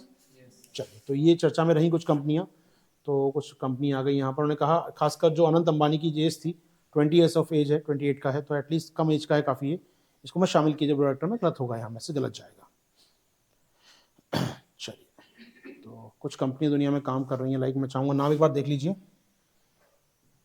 Major proxy adviser from the country like IIS, stakeholders, empowered service and I in govern. तो कुछ कंपनियों के नाम हैं, शायद सुनने में पूछ लेगा, ऐसे कुछ कंपनी नाम दे देगा, पूछेगा ये क्या है, क्यों चर्चा में रही।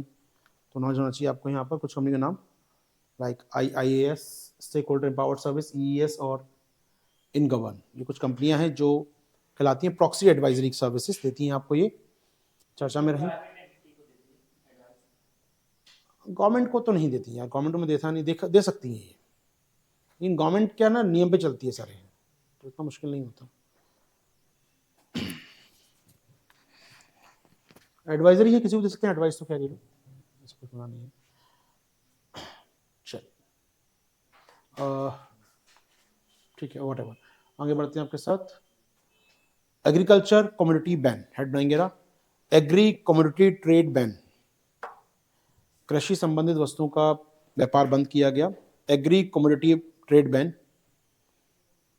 ओके, कमोडिटी मार्केट समझते हैं हम लोग। First of all commodity market, MCX है, we have MCX multi commodity exchange, MCX, NCDX हमारे पास है, नेशनल कमोडिटी डेरिवेटिव एक्सचेंज हमारे पास है। सो लाइक शेयर बाजार होता है, कैपिटल मार्केट होती है, वैसे ही आपके होते हैं कमोडिटी मार्केट भी, जहाँ पर आप फ्यूचर मार्केट ट्रेड कर सकते हैं, वायदा बाजार कर सकते हैं, फ्यूचर मार्केट ट्रेड कर सकते हैं। क्या होता है फ्यूचर मार्केट, इस पर टवाल बना तो नहीं बहुत सुना, आ सकता है इस साल। फ्यूचर मार्केट क्या होता है? फ्यूचर मार्केट वायदों का बाजार है। वायदा क्या होता है basically? Not short selling, like example समझो, 2 मिनट सुनिएगा, टॉपिक काम आएगा आपके लिए। लाइक ये एक मार्केट है, ये हमारा फार्मर है, 1, फार्मर 2, फार्मर 3 है। इसको आज लेट से आज मार्च चल रहा है, 10-12 मार्च आज डेट है। इसको मालूम है इस साल इसके पास अप्रैल में फसल काटेगा गेहूं जाकर, ये इसको मालूम है इसके पास 100 क्विंटल गेहूं होगा, लेट एज्यूम इट। इसको मालूम है खेत में पैदा कर रहा है ये, तो उसको मालूम है कि इसके पास अप्रैल लास्ट में 30 अप्रैल को इसके पास 100 क्विंटल गेहूं होगा, लेट एज्यूम। इसको भी मालूम है कि इसके पास भी कुछ 200 क्विंटल गेहूं होगा, व्हाटएवर एज्यूम कर रहा है, ये है नहीं घाट पे, इन दिनों में आ जाएगा इसके पास, ठीक है। गेहूं का MSP लेट से एज्यूम 20 रुपये है, ठीक है। अब 20 तो सरकार दे ही देगी, मतलब गेहूं नहीं है, कोई ऐसा क्वांटिटी है जो MSP नहीं मिलता इस पर, कोई दाल है, कुछ और चीज़ हो सकती है इसके पास, कुछ भी कमोडिटी, इवन मेटल्स हो सकती है, स्टील हो सकती है इसके पास, आयरन ओर हो सकता है, फार्मर नौकर कोई व्यापारी हो सकता है, एनी पर्सन समथिंग कुछ है उसका बेचने के लिए, उसको मालूम है आने वाला है कुछ दिनों मेरे पास, ठीक है। और लेट से 100 क्विंटल है और मार्केट प्राइस MSP सरकार का 20 रुपये है। यहाँ पर कंपनी 1 है, ITC मान लेते हैं, बनाती है आशीर्वाद आटा कंपनी है, ठीक है, ठीक है। हम बात करें ITC ब्रांड की, अच्छा आटा बनाते हैं, मतलब व्हाटएवर। इनको गेहूं चाहिए फिक्स, इनको मालूम साल भर सप्लाई करनी है इनको, तो उनको फिक्स सप्लाई चाहिए गेहूं की। अब ऐसा ना हो कि मार्केट यार 20 रुपये कल 40 हो गया तो मुश्किल हो जाएगा इनके लिए यार, तो चाहते हैं स्मूथली इनके पास पूरे साल तक माल आता रहे। वो भी एक फिक्स रेट के आसपास ही, बहुत ज़्यादा वेरी करेगा तो आपके लिए सब्जी महंगी हो जाए, 2 रुपये चल जाएगा आपको, लेकिन आटे के बैग पर और 10 रुपये कीमत डेली ऊपर नीचे होती रहे। मैन्युफैक्चरिंग आइटम से ऊपर नीचे नहीं हो सकती चीज़ें बहुत ज़्यादा, तो बोलते हैं कोर इन्फ्लेशन। हम लोग फूड इन्फ्लेशन ऊपर नीचे हो चलता है, पेट्रोल डीजल ऊपर नीचे हो चलता है, तो हेडलाइन इन्फ्लेशन है वो। लेकिन जो कोर चीज़ें हैं, मैन्युफैक्चरिंग गुड्स है, वो हमेशा फिक्स रहता है, बहुत ज़्यादा चेंज नहीं करेगा वो। साल में एक आध बार दाम बढ़ेगा, आप देखेंगे आटे के बैग पर, जबकि गेहूँ इतना महंगा होता गया तब भी जो आटे का बैग आता होगा 5 kg का आपका, उसका प्राइस एक बार बढ़ाया उन्होंने, कंपनी ने बढ़ा दी 10 रुपीज़ 20 रुपीज़, लेकिन एक बार बढ़ाया साल भर के अंदर, क्योंकि गेहूं वाले महंगा हो रहा होगा लेकिन वो उनका फिक्स वैल्यू रखेंगे। तो प्रिंटिंग होती है, कॉस्ट होती है, टैक्सेशन होता है, तो एक ही बार करते हैं वो लोग इसको। तो ऐसे में चाहते हैं इनको श्योर रहे कि भैया जो मिलना है एक बार मिल जाएगी। 25 मिलेगा कोई बात नहीं, 25 पे ले लेंगे साल भर लेंगे, 30 पे लेंगे साल भर लेंगे, तो इनको चाहिए होता है सप्लाई इंश्योर करना, ठीक है। अब इसको मालूम है यार गेहूं थोड़ा सा मानसून खराब हो गया है या अच्छा नहीं आया है, तो गेहूं तक कम हो जाए इस बार। डायरेक्ट कंपनी गेहूं नहीं मिलने वाला मार्केट में, सरकार ले जाएगी सारा, FCI ले जाएगी गेहूं उठा के यहाँ से, उसको कुछ नहीं मिलेगा। तो वो आते हैं, उनको चाहिए मान लो 1000 क्विंटल का अमाउंट चाहिए उनको, ठीक है। इतनी रिक्वायरमेंट है, ऐसी कंपनी 2 होगी, कंपनी 3 होगी, सबको चाहिए गेहूं। यहाँ पर बेचने वाले सामने बैठे हैं, वो आएंगे मार्केट में रजिस्टर हो जाएंगे, मेरे पास 100 क्विंटल होगा 30 अप्रैल को, मेरा आस्क है 25 रुपीज़ का, मेरा आस्क है ये किसान का। किसी को लगता है कि वो डील कर सकता है? निगोशिएट करो सीधा इसके साथ। अभी ना तो इसके पास गेहूं है, ना ही पेमेंट कर रहे हैं, बस फ्यूचर की बात है, तुम दोगे फ्यूचर में पेमेंट देंगे तुमको। क्लियर है हमको? ये कहता है ठीक है मेरा आस्क है 28 रुपीज़ का, इससे डील लॉक कर सकते हैं आप। अब ये तीसरा किसान देखता है अच्छा 25-28 मांग रहे हैं, इनको मिल रहा है, तो मैं 30 की आस्क करता हूँ। तो वो क्या रहा है, बैठे बैठे चीज़ें इन्फ्लेट कर रही हैं, और अभी की इन्फ्लेट नहीं हो रहा, 2 महीने बाद जब गेहूं आएगा तब इन्फ्लेट करेगा। 30 रुपये आपको यहाँ मिल रहा है, तो अगला कोई आएगा 35 में मांगेगा ना यहाँ पर, तो और जब 35 में कंपनी लेगी तो फर्दर महंगाई बेचेगी यार। तो कई बार commodity exchange artificial inflation create करते हैं, क्योंकि ऑक्शनिंग होती है, सप्लाई डिमांड का डर है लोगों को। बात समझ आई हमको यहाँ पर सभी को? तो ये एक डर होता है हमेशा कंपनी के अंदर। अब कंपनी एक प्रॉमिस करती है, वादा करती है इसके साथ, तो वायदा बाजार है अपने आप में कि तुम दोगे, हम तुम्हारे प्रोडक्ट को फर्दर पेमेंट करेंगे तुमको। अब मान लीजिए कोई मिडिल मैन ले लेता है, कंपनी ना होकर मिडिल मैन है कोई, मान लीजिए उसने बाय कर लिया, अब वो यहाँ पर लाइन में लग गया जाकर, मेरे पास भैया 30 अप्रैल को 100 क्विंटल होगा, मैं फार्मर नहीं हूँ, मिडिल मैन हूँ मैं। हो सकता है मेरे पास तो आ जाएगा ना, क्योंकि मैंने फार्मर से वादा कर लिया, फार्मर चला गया अपने खेती करने चला गया, वो तो मतलब क्या उसको।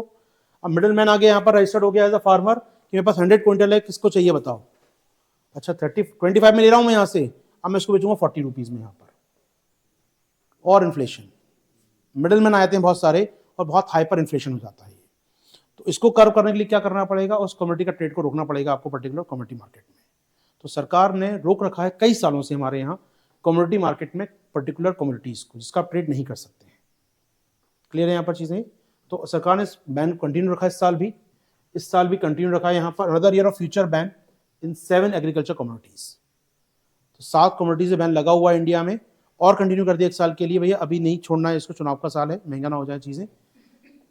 तो यहाँ पर फ्यूचर ट्रेडिंग बैन रहेगी, कहाँ पर, एनसीडीएक्स मार्केट का नाम है आपका, एनसीडीएक्स या शेयर मार्केट होता है बॉम्बे स्टॉक एक्सचेंज, ऐसी कमोडिटी मार्केट होते हैं आपके 3-4 कमोडिटी मार्केट, उसमें से एक नाम है यहाँ पर NCDEX, national commodity and derivative exchange.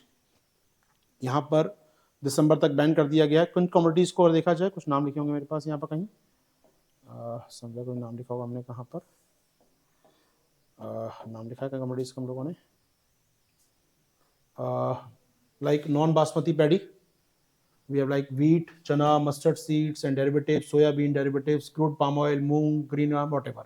तो कुछ कमोडिटीज को बैन कर रखा है कुछ सालों से, अभी भी बैन रहेंगी ये, इनका फ्यूचर मार्केट में ट्रेड नहीं कर सकते हैं। तो गेहूं, चावल, दालें, तेल वेल आदि हैं इसके अंदर है, सोयाबीन है, पाम ऑयल है, सब चीज़ें हैं। तो कुल मिला के जो एसेंशियल कमोडिटी एक्ट में है चीज़ें, वो यहाँ मेंशन कर दी है। हो पाएगा टॉपिक तैयार हमारा? तो कुछ 7 एग्रीकल्चर कमोडिटीज को बैन रखा गया है। अच्छा, इसके बाद फ्यूचर मार्केट को देश में रेगुलेट कौन करता है? सेबी करेगा। यूपीएससी क्वेश्चन पीटी 2015 पूछा गया था, कौन रेगुलेट करता है? देखिए हमारे पास एक कमीशन है, फॉरवर्ड मार्केट कमीशन, वायदा बाजार आयोग, established in 1952, one of the oldest regulator in India, future market commission या forward market commission, वायदा बाजार आयोग, forward market commission FMC, established in 1952। ये हमारे यहाँ रेगुलेट करता है इस मार्केट को, कमोडिटी मार्केट को, कमोडिटी एक्सचेंज को रेगुलेट करता है। बट नाउ इसको मर्ज कर दिया गया है सेबी के अंदर। क्या बोलेंगे, एमसीएक्स अंडर सेबी, या सेबी पूछा, सेबी भी ठीक है, एमसीएक्स आया तो अलग से वो भी ठीक है, या एफएमसी आया तो वो भी ठीक है। तो एफएमसी पार्ट है अब सेबी का, सेबी के अंदर मर्ज कर दिया गया इसको अब, तो सेबी अल्टीमेट रेगुलेटर हो गया, ठीक है। तो सेबी ठीक है, लेकिन एफएमसी मालूम होना चाहिए आपको।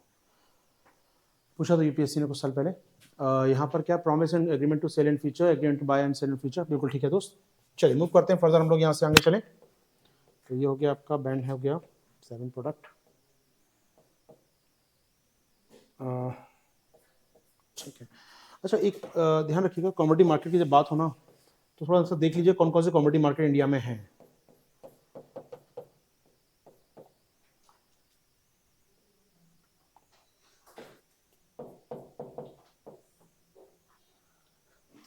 सबसे बड़ा इंडिया का जो है लार्जेस्ट हम कहते हैं जो एमसीएक्स है, याद रखिएगा। बहुत सारे इंडिया में 13-14 हैं, 2-3-3-4 नेशनल लेवल के हैं, 6 हो गए तो नेशनल लेवल के, 6 नेशनल लेवल के हमारे पास, बहुत सारे स्टेट लेवल पे काम करते हैं। लार्जेस्ट एमसीएक्स का नाम याद रखिए, एमसीएक्स मल्टी कमोडिटी एक्सचेंज, देश का लार्जेस्ट है मल्टी कमोडिटी एक्सचेंज, और वर्ल्ड का 5th या 6th लार्जेस्ट है। एक मिनट देख लेते हैं हम लोग, वर्चुअल टूर कर लेते हैं इसका, थोड़ा सा अच्छा रहेगा, कुछ इसका नॉलेज इकट्ठा कर लेते हैं हम लोग थोड़ा सा और एमसीएक्स के बारे में। एमसीएक्स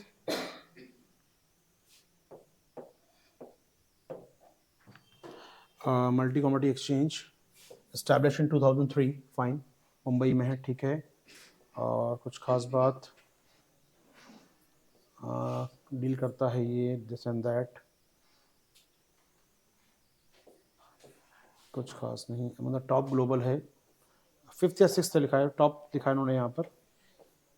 एमसीएक्स किस में डील करता है बता रखा है इन्होंने यहाँ पर।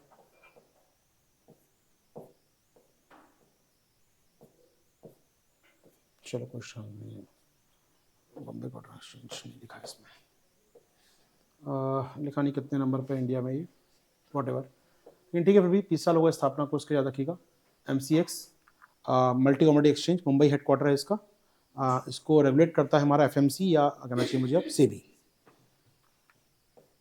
इसमें नहीं के छोड़ दिया, टॉप ग्लोबल कम्युनिटी एक्सचेंज है, तो टॉप मतलब टॉप 5-6 के अंदर आता है, मुझे याद है 2 साल पहले 6 नंबर पे था, अब आई कौन से इस समय कितने पर है, टॉप 5-6 में आता है ये आपका कम्युनिटी एक्सचेंज में, ठीक है।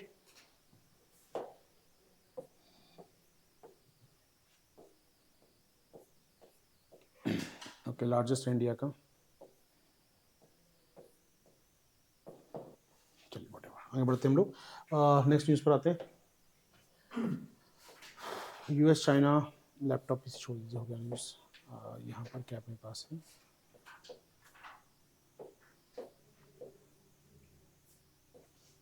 मैरी टाइम हम कर चुके हैं, थाईलैंड छोड़ दीजिए, टेलको, ओके हेड बनाएंगे। Telco telecom companies licence fee, heading बनाएंगे। Telecom company licence fee, 1 line लिखेंगे, टेलीकॉम कंपनीज लाइसेंस फीस, एक बड़ा इशू रहा। टेलीकॉम कंपनी लाइसेंस फीस, देखिए टेलीकॉम कंपनी लाइसेंस इशू करवाती है किससे, गवर्नमेंट ऑफ इंडिया से लाइसेंस देती हैं वो, फॉर व्हाट, आपको टेलीकॉम सर्विस देने के लिए। लाइक मैं एक कंपनी बना लेता हूँ, पहले एयरटेल बना ली मैंने कंपनी, लेकिन मैं चाहता हूँ ये कंपनी आपको टेलीकॉम सर्विस दे, आपको वाईफाई दे, आपको ऑप्टिकल फाइबर छा के दे, मोबाइल दे, आपको कनेक्शन दे। इसके लिए मुझे स्पेक्ट्रम लेना पड़ेगा। तो एक चीज़ होगी स्पेक्ट्रम बाय करना, स्पेक्ट्रम बाय कर लिया मैंने गवर्नमेंट ऑफ इंडिया से, फिर मुझे सर्विस देने के लिए लाइसेंस लेना पड़ेगा गवर्नमेंट से मुझे। तो स्पेक्ट्रम फीस एक अलग हो गई और लाइसेंस फी एक अलग हो गई। अब हमारे यूनिफाइड फीस हो गई आजकल, अलग बात है, लेकिन पहले अलग फीस थी हमारे यहाँ।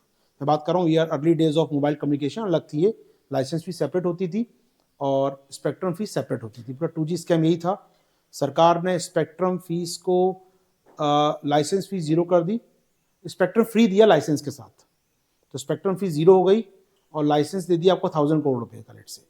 तो 1000 करोड़ रुपये मुझे लाइसेंस फीस दे दो और स्पेक्ट्रम फ्री ले जाओ 5 मेगाहर्ट्ज का। जबकि बाद में पाया गया कि 5 मेगाहर्ट्ज का स्पेक्ट्रम ऑक्शनिंग करते तो आपको बहुत सारा पैसा मिलता, जो लिखा गया था 176,000 1,76,000 करोड़, इतना नुकसान हुआ, 2G स्कैम बोला गया था उसको देश के अंदर, वॉट एवर। तो इनिशियल डेज में क्या था, सरकार ने क्या कि स्पेक्ट्रम फ्री बांट दो, लाइसेंस फीस लो, स्पेक्ट्रम फ्री में दे दो।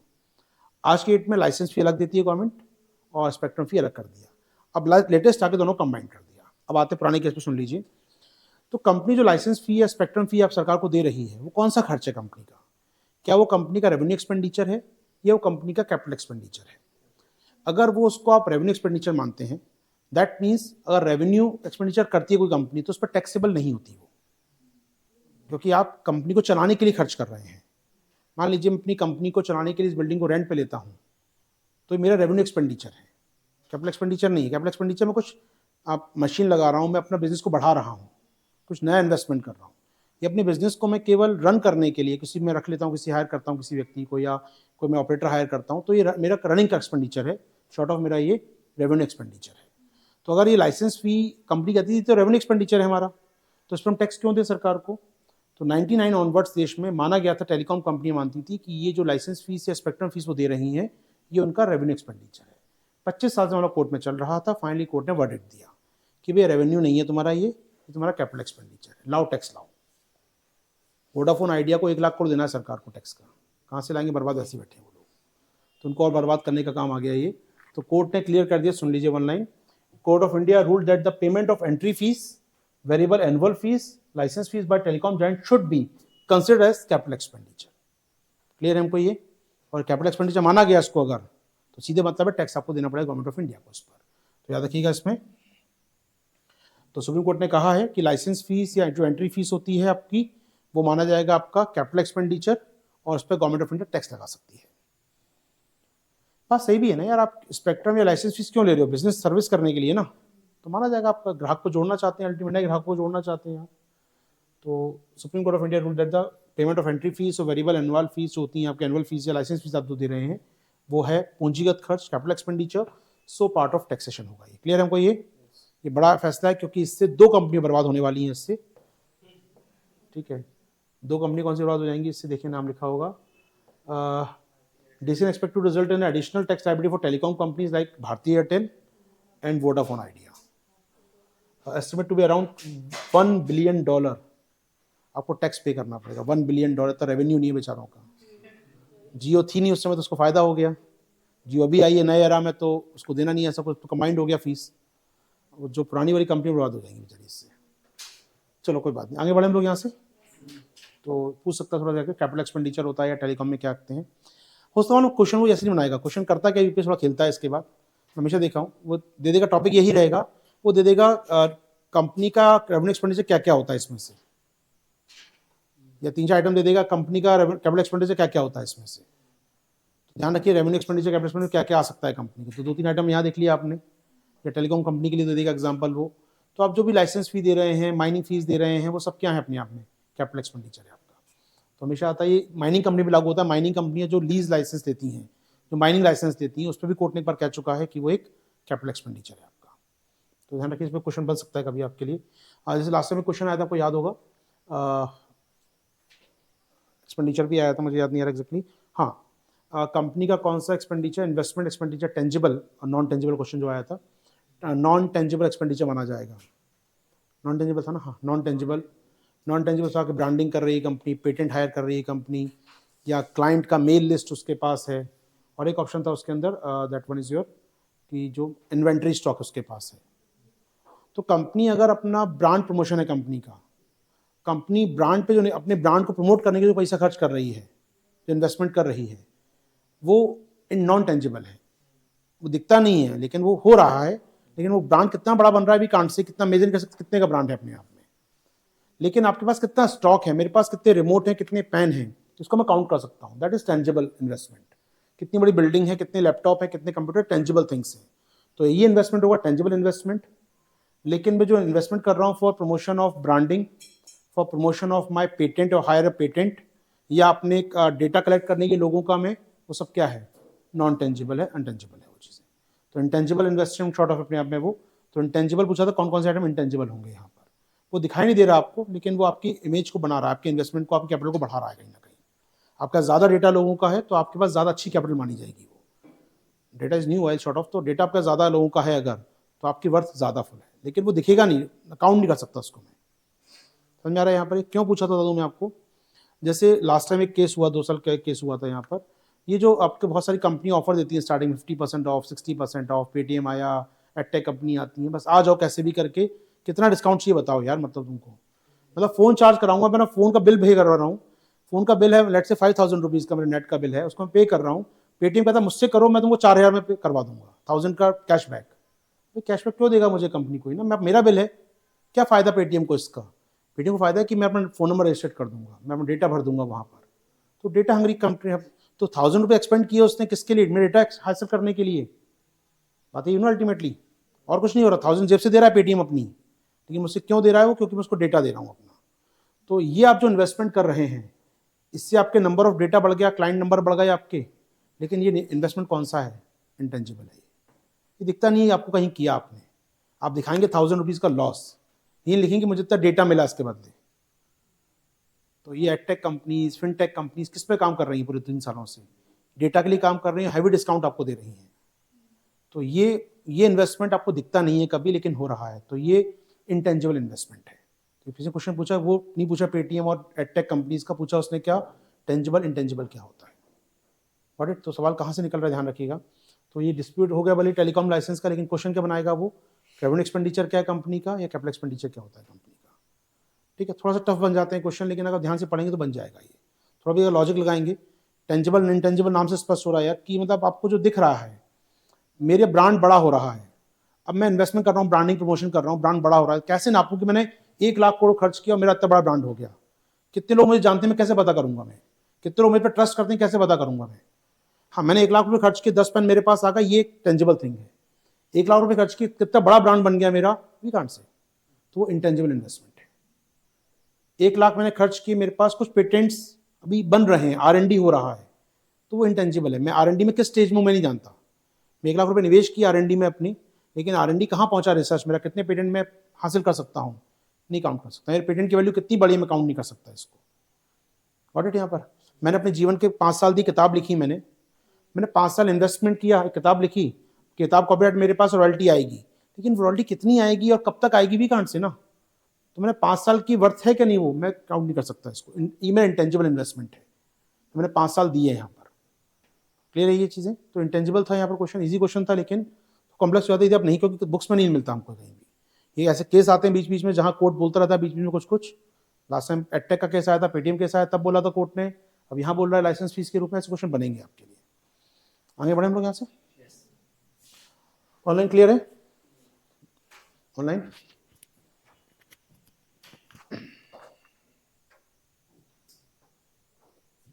चलिए, टेलीकॉम लाइसेंस हो गया, तो ऑलमोस्ट 1999 से चल रहा है मामला सारा, ये तब से काउंट होगा टैक्स। बर्बाद कंपनियां।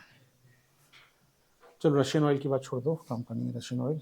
हमने बात की थी वॉस्ट्रो अकाउंट, वॉस्ट्रो नेस्ट्रो हो गया, छोड़ दीजिए। Okay, one line, Lewis model of the growth, one line देख लेते हैं। लुइस मॉडल ऑफ ग्रोथ, ये इंडिया में फेल हो गया मॉडल, क्यों फेल हो गया, क्यों नहीं चल पाया? One line, Lewis model of growth,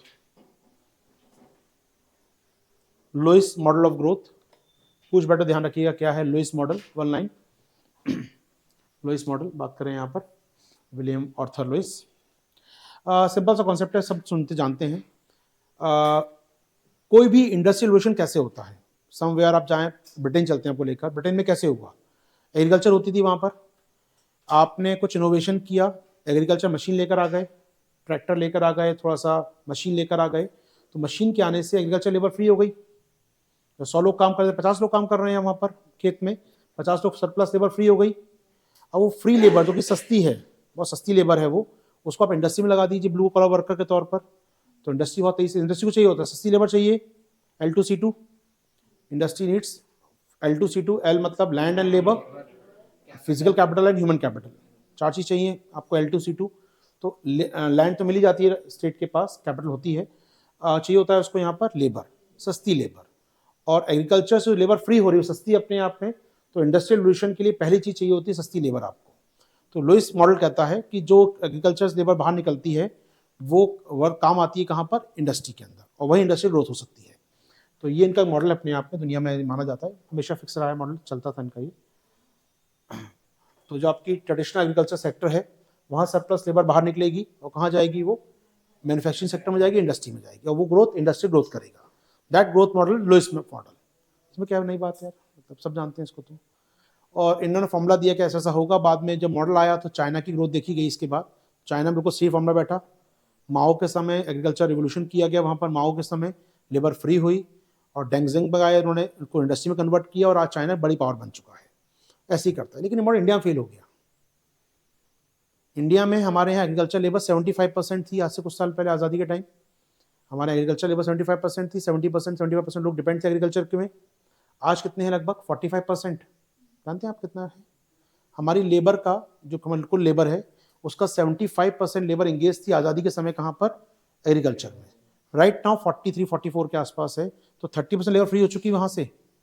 वो कहाँ गई लेकिन? क्या मैन्युफैक्चरिंग बढ़ा इंडिया में? क्या मैन्युफैक्चरिंग तब भी 12% लेबर थी, आज ही 12% लेबर है, तो गई कहाँ वो लेबर? तो यही लुइस मॉडल फेल हो गया। तो इंडिया में वो लेबर गायब हो गई, दिखती नहीं, कहाँ गई वो लेबर इनको, क्योंकि स्किल में तो आई नहीं, जॉब हाई सर्विस सेक्टर में तो आई नहीं वो लेबर। सर्विस सेक्टर तब भी उतना था, आज भी उतना है, तो कहाँ गई वो लेबर? वो कंस्ट्रक्शन में चली गई, कंस्ट्रक्शन मजदूर बन गए, वो पहले खेत तो खोदते थे, अब वो शहर में सड़क खोदते हैं। कंस्ट्रक्शन लेबर है आज की डेट में, और एक बड़ा कंस्ट्रक्शन लेबर पर 2% थी इंडिया के टोटल लेबर का, आज 12% है। आप कहते हैं बन रहा है भारत, कब तक बनेगा भाई? तो लुइस मॉडल फेल हो गया, क्योंकि हमारे यहाँ वो surplus labour high productive and पे नहीं गई, मैन्युफैक्चरिंग में नहीं गई, वो कंस्ट्रक्शन में चली गई। तो लुइस मॉडल कहता है कि डेवलप हो जाना चाहिए था इंडिया को, अब तक नहीं हो पाया। दैट मीन्स लेबर सरप्लस हमारा काम नहीं आया। What it? तो लेबर सरप्लस क्यों काम नहीं आया, वाई फेल हो गया लुइस मॉडल इंडिया में? क्योंकि इसको बनाने के लिए L2C2 चाहिए होता है ना। एक कंपोनेंट हो गया सस्ती labour, what about 3 other component, physical capital, human capital and land, वो कहाँ है? वो सपोर्टिव चाहिए था हमको, पॉलिसी सपोर्ट चाहिए थी, वो नहीं मिला। वी इंफ्रास्ट्रक्चर नहीं था हमारे पास, सारी बातें जानते हैं आप लोग, इंफ्रा नहीं था, कैपिटल नहीं थी, इन्वेस्टमेंट बहुत अच्छा नहीं था, रेड टेप हर्डल था बहुत ज़्यादा हमारे यहाँ पर, कन्वर्ट नहीं हो पाई हमारी जो फ्री लेबर थी, कन्वर्ट नहीं हो पाई वो यहाँ पर इंडस्ट्री में। क्लियर है? तो लुइस मॉडल ना फेल कर गया। तो केवल लेबर बेस्ड मॉडल नहीं हो सकता ये, लेबर के साथ जो मैं बोलता हूँ L2C2 फॉर्मूला हमारा, land and labour, human capital, physical capital, चारों चीज चाहिए होती हैं आपको, तब कोई कंट्री बन सकता है इंडस्ट्रियल पावर हब। हो पाएगा टॉपिक तैयार? तो लुइस मॉडल फेल हो जाता है, इंपॉर्टेंट नहीं, लुइस मॉडल पूछ सकता है, जुड़ा है Lewis model, William Arthur Lewis model किससे जुड़ा है? ये जुड़ा है एग्रीकल्चर सरप्लस लेबर को इंडस्ट्री में शिफ्ट करने से।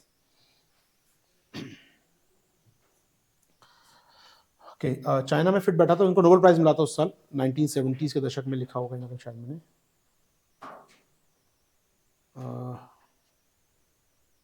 लिखा नोबेल प्राइज इनका नाम, या 1979 में इनको मिला था इकोनॉमी का नोबेल प्राइज इसी थ्योरी को देने के लिए। उसके बाद चाइना में जो ग्रोथ देखी गई इसी मॉडल पे देखी गई इनके। ठीक है, चलो बाहर आते हैं हम लोग। कंपेयर कर सकते हैं, 93 में हमारी एग्रीकल्चर लेबर थी 64%, नाउ अभी है 48% 2011 में, और अभी राइट नाउ 44% के आसपास है। तो 20% लेबर गायब हो गई एग्रीकल्चर से, लेकिन वो इंडस्ट्री में तो कन्वर्ट नहीं हुई। दैट मीन्स ये लुइस मॉडल फेल हो गया हमारे यहाँ पर। ठीक है, चलो, क्योंकि मैन्युफैक्चरिंग में पहले 10% थी आज से 20 साल पहले, अब वो 12% पे आया है हार्डली। दैट मीन्स मैन्युफैक्चरिंग में नहीं आई वो लेबर, तो लेबर या तो वो कन्वर्ट हो गई है या कंस्ट्रक्शन में चली गई है मेनली। चलिए मूव करते हैं।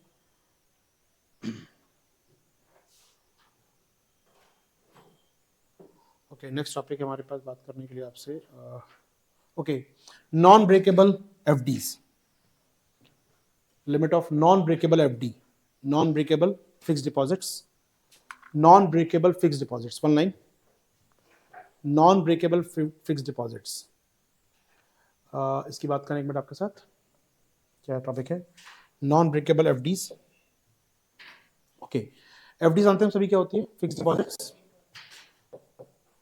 ये बैंक है और ये एक पर्सन है, स्मॉल रिटेलर इन्वेस्टर, छोटा सा निवेशक है। ये एफडी खोलता है बैंक में जाके अपनी, और लेट से अमाउंट जमा करता है 10 लाख रुपीज़ का, 10 लाख का अमाउंट जमा करता है। ठीक है, एफडी कर दी 5 ईयर्स के लिए।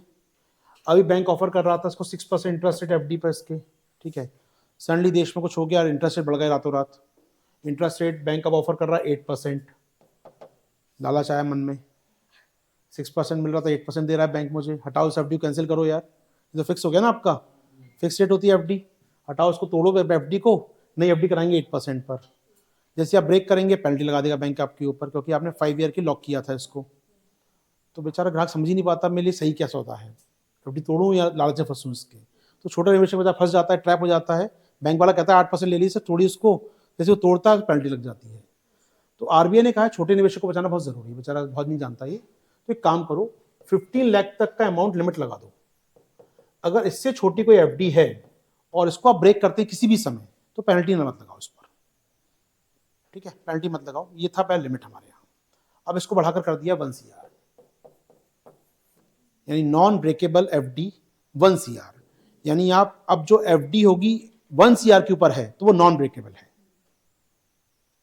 फ्लोर लिमिट, यानी कि नॉन ब्रेकेबल की फ्लोर लिमिट हो गई ना, ये क्या कहा जाएगा इसको? नॉन ब्रेकेबल की फ्लोर लिमिट, इससे नीचे नहीं कर सकते। और 1 CR तक है आपकी एफडी, 1 CR 2 CR 5 CR की है तो आप ब्रेक नहीं कर सकते, नॉन ब्रेकेबल है ये। 1 CR के नीचे गए तो आप ब्रेक कभी भी कर सकते हो। क्लियर है? नॉन ब्रेकेबल की फ्लोर लिमिट हो गई 1 CR, जो पहले 15 लाख थी। आप 50 लाख की एफडी बनाते हो, ब्रेक करना चाहो किसी भी समय ब्रेक कर सकते हो, कोई समस्या नहीं है। क्लियर है टॉपिक आपको ये? तो नॉन ब्रेकेबल एफडी की फ्लोर लिमिट हो गई है 1 CR। 2 करोड़ की एफडी है, 5 करोड़ की एफडी आपके पास है, क्या हो गया इसको? अच्छा वो पेन में कहता है इंक खत्म हो गई, वरना इसका फ्लोर लिमिट हमने सेट कर दिया कि भैया 1 CR से नीचे होगा तो आप कभी ब्रेक कर सकते हो, 1 CR के ऊपर है तो नॉन ब्रेकेबल है ये, इसके ऊपर नॉन ब्रेकेबल है। क्लियर हमको ये क्यों किया? क्योंकि इंटरेस्ट रेट बढ़ रहे हैं, सबको लालच आ रहा है आजकल। अब इंटरेस्ट रेट हाइक है मार्केट में इस समय, बहुत ज़्यादा रेपो रेट चल रहा है इस समय, हाइक पर है। तो मैंने एफडी किया 5 साल पहले, लगा उस समय 6% दे रहा था बैंक, यार आज 9% ऑफर कर रहा है मुझे, डेली मैसेज करते हैं सर 9% एफडी आ गया। तोड़ो यार छोटी एफडी को, लगाओ इस बड़ी एफडी के अंदर पैसा, इंटरेस्ट मिलेगा, फायदा आपको। तो ये बैंक कर रहे हैं। तो ऐसे में छोटे निवेशक फायदा ले पाएं इस बढ़ती हुई ब्याज दरों का, इसके लिए आरबीआई ने आदेश जारी कर दिया, और ये आदेश तुरंत लागू हो गया। ये आदेश ऑन द स्पॉट जिस दिन आदेश जारी किया उस दिन से लागू हो गया ये, यानी अब नॉन ब्रेकेबल की फ्लोर लिमिट हो गई है 1 CR, पहले 15 लाख थी, 1 CR हो गया। क्लियर है? Non breakable floor limit. तो raise the floor of non breakable term up to 1 crore rupees. तो 1 करोड़ पहले 15 लाख के आसपास था ये। इससे छोटे इन्वेस्टर को फायदा मिलेगा, खासकर जो चेंज हो रहे इंटरेस्ट रेट उसको देखते हुए। अच्छा, बैंक को नुकसान हुआ कैसे? एक टर्मोलॉजी होती है बैंक के अंदर, यहाँ ये नहीं पूछेगा आपसे, कुछ और पूछ सकता है, और वो टर्मोलॉजी पूछेगा आपसे, वो कवरेज रेशियो या liquidity coverage, LCR. Liquidity coverage ratio क्या होता है? Anyone nose LCR? What is LCR? Liquidity coverage ratio, liquidity coverage, liquidity coverage ratio क्या होता है? देखिए, बैंक जानता है कि आपने पैसे जमा कर रखा है उसके पास, आप कहीं मांगने आ सकते हैं, तो बैंक मान के चलता है कि मान लो यार आज ना यहाँ पर मुझसे 1 करोड़ मांगने लोग आ सकते हैं पैसा, आज दिन भर में 1 करोड़ लोग, 1 करोड़ रुपये कैश निकाला जाएगा मेरे बैंक से, विड्रॉ का 1 करोड़ का, आज जानता है सैलरी आ गई लोगों की, मान लो 1 करोड़ रुपये निकलेगा आज मेरे बैंक से, तो बैंक तैयारी करता है यार कि मान लो आज 1 करोड़ निकलेगा, कल 50 लाख निकलेगा, उसके बाद हो सकता है 30 लाख निकले, इस पूरे महीने में लेट एज्यूम 50 करोड़ रुपये राशि निकलेगी मेरे बैंक से, लिक्विडिटी 50 करोड़ का आउटफ्लो होगा, नेट आउटफ्लो बोल रहा हूँ, कुछ जमा भी होगा बैंक के अंदर, नेट आउटफ्लो 50 करोड़ का होगा, तो कुछ जमा भी हो जाए बैंक के अंदर 50 लाख, 20 लाख, 30 लाख, नेट आउटफ्लो 50 करोड़ का होगा, ऐसा मान लेते हैं। तो इस आउटफ्लो जो लिक्विडिटी होने वाली, इसके बदले में बैंक को रखना चाहेगा वॉलेट में हमेशा अपने पास, कि भैया ये पैसे जाने वाला है यार, तो इतना बैकअप रखूंगा हमेशा अपने पास। अब मैं कहूँ पूरा 50 CR रखेगा तो गलत होगा यार, देख के रखे कितना रखना है, जितना वो राशि रखता है बैकअप में लिक्विडिटी कवर करने के लिए, वो कहलाता है उसका एलसीआर। समझा एलसीआर क्या हुआ? लिक्विडिटी की डिमांड जितनी बैंक में होती है, बैंक देखता है अपने हिसाब से यार कि मेरा लिक्विडिटी डिमांड कितनी होती है, उसके अनुसार, उसके अकॉर्डिंग वो पैसा बैकअप में रखता है, कहते हैं वॉल्ट कैश, उतना रखता है वो अपना, ये हो गया एलसीआर। अब मान लीजिए एफडीआई कभी तोड़ने का ऑप्शन मेरे पास आ गया, तो क्या एकदम सडनली बढ़ जाएगा? तो कभी भी यार, बैंक का अनुमान था कि 50 करोड़ जाएंगे, मुझे से 20 लोग पहुंच गए वहां, बैंक लाओ मेरे एफडी तोड़ो तुरंत, तो बैंक का अनुमान था ही नहीं कि लोग आ जाएंगे 20 लोग ना, एक्स्ट्रा ही लोग, अब सब पहुंच गए 19 लाख निकालने अपने, 1-1 करोड़ निकालने, तो 20 करोड़ का सडनली बढ़ गया लिक्विडिटी, यहाँ तो बैंक क्राइसिस में आ जाएगा, बैंक को वो टांगना पड़ेगा, कैश नहीं है मेरे पास, रेपो खराब हो जाएगी बैंक को यहाँ, तो फिर तो बैंक को एलसीआर बिगड़ जाएगा बैंक का इससे, और अनुमान नहीं लगा पाए कितने लोग पैसे मांगने आ जाएंगे मुझसे इस महीने। तो बैंक इस बात का पोस्ट करते हैं कि एफडी को तोड़ने ना दिया जाए, क्योंकि इससे बैंकों का रूटीन एलसीआर बिगड़ जाता है, उनको नहीं मालूम होता कि मुझे बैकअप में कितना पैसा रखना चाहिए। क्लियर है यहाँ पर एलसीआर? तो बैंक इस कॉन्सेप्ट से, तो एलसीआर याद रखिए क्या होता है, नेट आउटफ्लो के अकॉर्डिंग रखा गया vault cash, known as liquidity cash या लिक्विडिटी कवरेज रेशियो, एलसीआर। ठीक है, एक बार देख लेते हैं आपके साथ।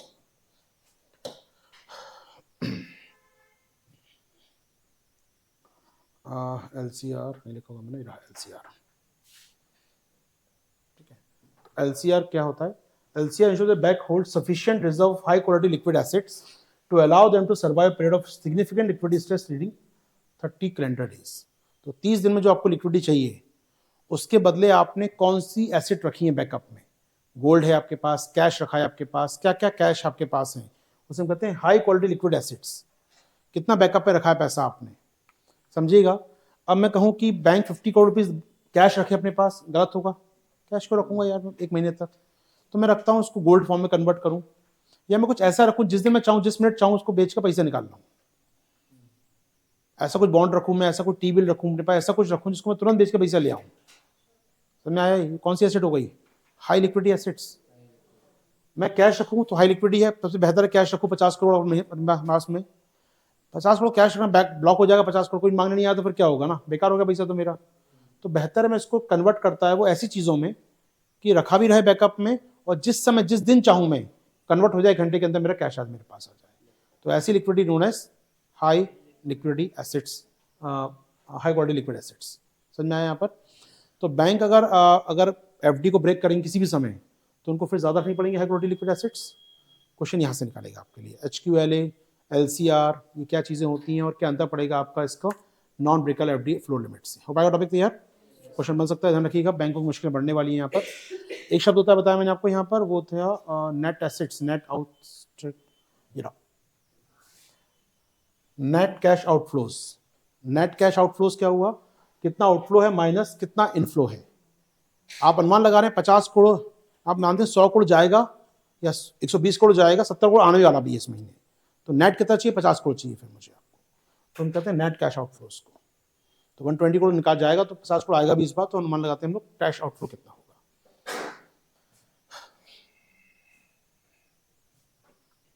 तो हमारे यहाँ बैंक को कितना रखना है याद रखिएगा, 100%। LCR 100% है हमारे यहाँ पर, आरबीआई ने सेट कर रखा है LCR 100% होना चाहिए आपके पास। अब LCR को आप कैश में रख लो, गोल्ड में रख लो, या ऐसी कमोडिटीज में रख लो जो तुरंत कैश कन्वर्ट हो जाए। तो 100% है हमारे यहाँ पर ये।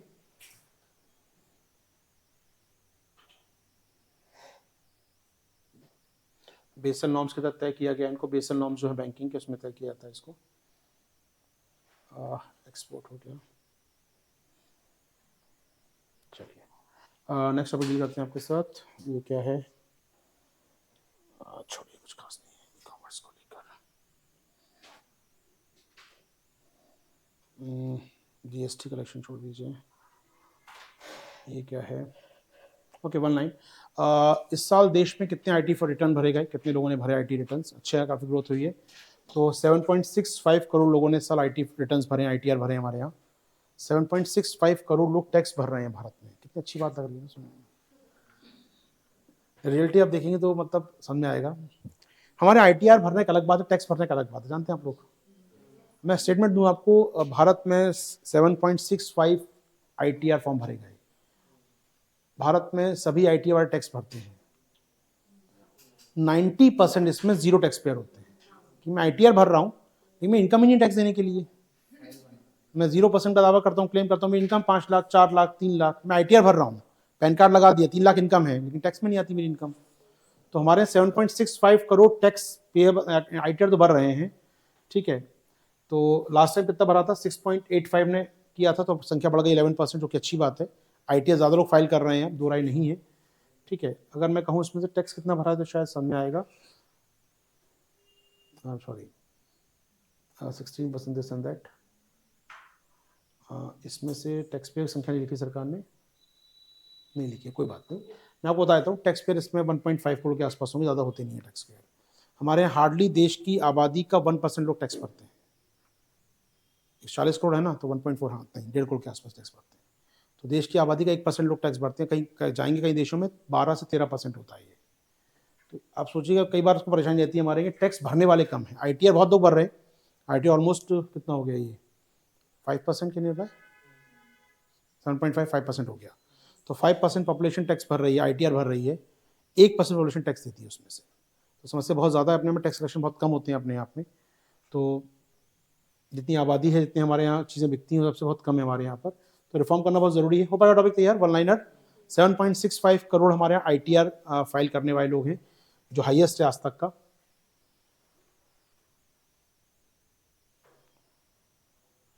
मैं भी इंटरव्यू ले रहा था स्टूडेंट्स के, तो अभी यूपीएससी के। तो एक स्टूडेंट था, उसका सब्जेक्ट था इकोनॉमी का, ऑप्शनल इकोनॉमी था। तो मैंने उससे पूछा इंटरव्यू पैनल में कि कैसे इंक्रीज करो टैक्स जीडीपी रेशियो, मतलब टैक्स कैसे बढ़ाओगे देश का। था आप इकोनॉमी ऑफिसर बनने वाले हो, कस्टम में जा सकते हो, आप टैक्स में जा सकते हो। सो मतलब उसका मुझे बड़ा अच्छा लगा आंसर, अच्छा भी कहूँ बड़ा। उन्होंने कहा सर कि हम लोग टैक्स खत्म कर देंगे पूरा, मतलब रेवोल्यूशन की बात वो कर रहा था। अब रेवोल्यूशन कहाँ से आता है, कुछ लोग आज आजकल हमारे हैं थ्योरिस्ट जो कहते हैं इनकम टैक्स खत्म कर देना चाहिए। सॉरी, इनडायरेक्ट टैक्स खत्म, इनकम टैक्स खत्म कर दो बिल्कुल, आप यहाँ पर इनडायरेक्ट टैक्स लगाओ जो लगाना है आपको। अब जो एसेंशियल गुड्स हैं उस पर टैक्स जीरो कर दो, ऑलमोस्ट जो गरीब खाते पीते हैं उन पर टैक्स जीरो कर दो। और जो कुछ भी महंगी चीज़ है, जो आपको लगता है लग्जरी गुड्स में आती हैं, जो भी महंगी यूज़ करते हैं, टैक्स बढ़ा दो उस पर। अब खाने पीने के सामान बिल्कुल जीरो टैक्स में लेकर आ जाओ, बिल्कुल एसेंशियल गुड्स। और जो लग्जरी लोग यूज़ करते हैं, कार, गाड़ियाँ या मोबाइल, महंगे फ़ोन, उन पर हैवी टैक्स लगाओ। तो इनकम टैक्स जीरो कर दो, ना चोरी होगी, सामान बिकेगा तो सामने बिकता है, उसको पकड़ लोगे आराम से। तो ये देते हैं थ्योरी कुछ लोग, लेकिन ठीक है, रिवोल्यूशनरी इंडिया में ये नहीं मानते हम लोग, इनकम टैक्स खत्म नहीं कर सकते, मुश्किल हो जाएगी हमारे लिए। चलो वॉट एवर, कभी चर्चा होगी, बात करेंगे मीन्स में। आगे बढ़ेंगे आपके साथ, नेक्स्ट टॉपिक पे आते हैं। ओके 1 लाइन, इसका नाम लिखिए, African AGOA tax, AGO act. Heading बनाएंगे African growth and opportunity act, AGOA act, African growth and opportunity act. Sir penalty भी नहीं लगेगी 1 करोड़ से कम में, नहीं लगेगी बेटा, अच्छा उसकी बात कर रहे हैं, नॉन ब्रेकेबल की नहीं लगेगी, ऑनलाइन पूछ रहे हैं, नहीं लगेगी 1 करोड़ से कम में।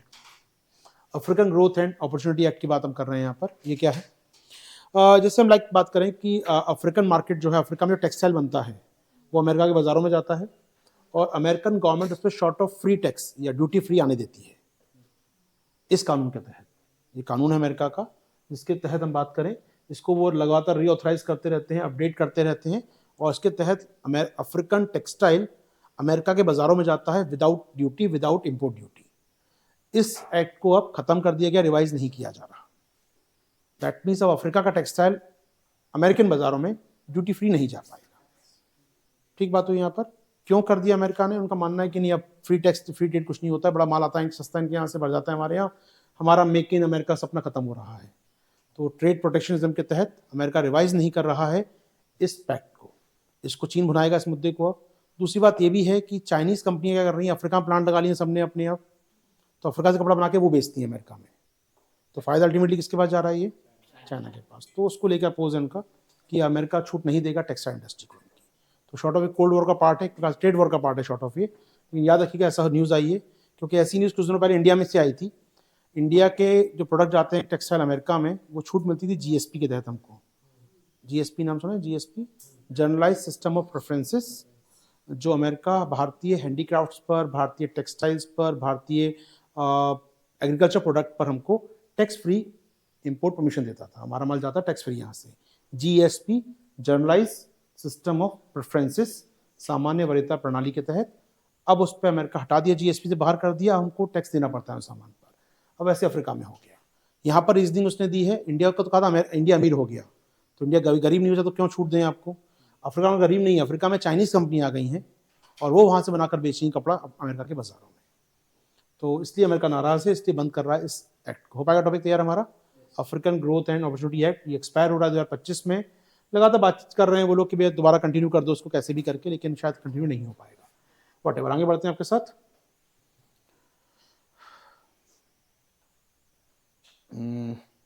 छोड़ दीजिए, इनके पास छोड़ दीजिए। ओके,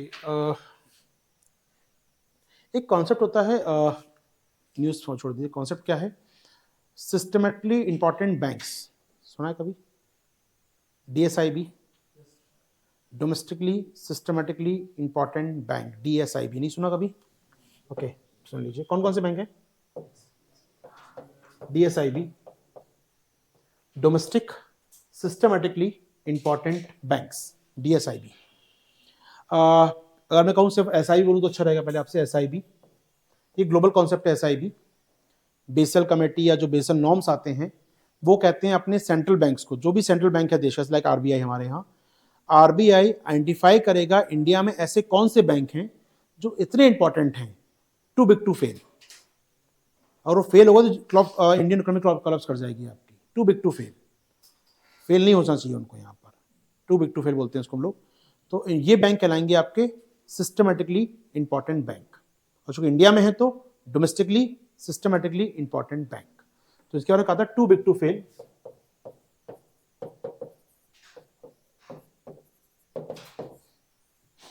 टीबीटीएफ कहा जाता है शॉर्ट में, टीबर कॉमन वर्ड है, बहुत जेनरिक वर्ड है टीबीटीएफ, टू बिग टू फेल, कहीं भी यूज कर सकते हैं इसको।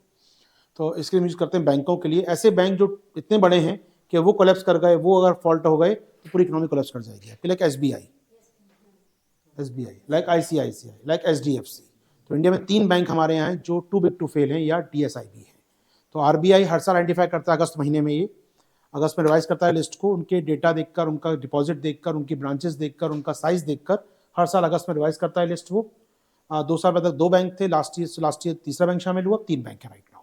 तो 3 bank in list, SBI, HDFC and ICICI, known as too big to fail और डीएसआईबी बैंक्स।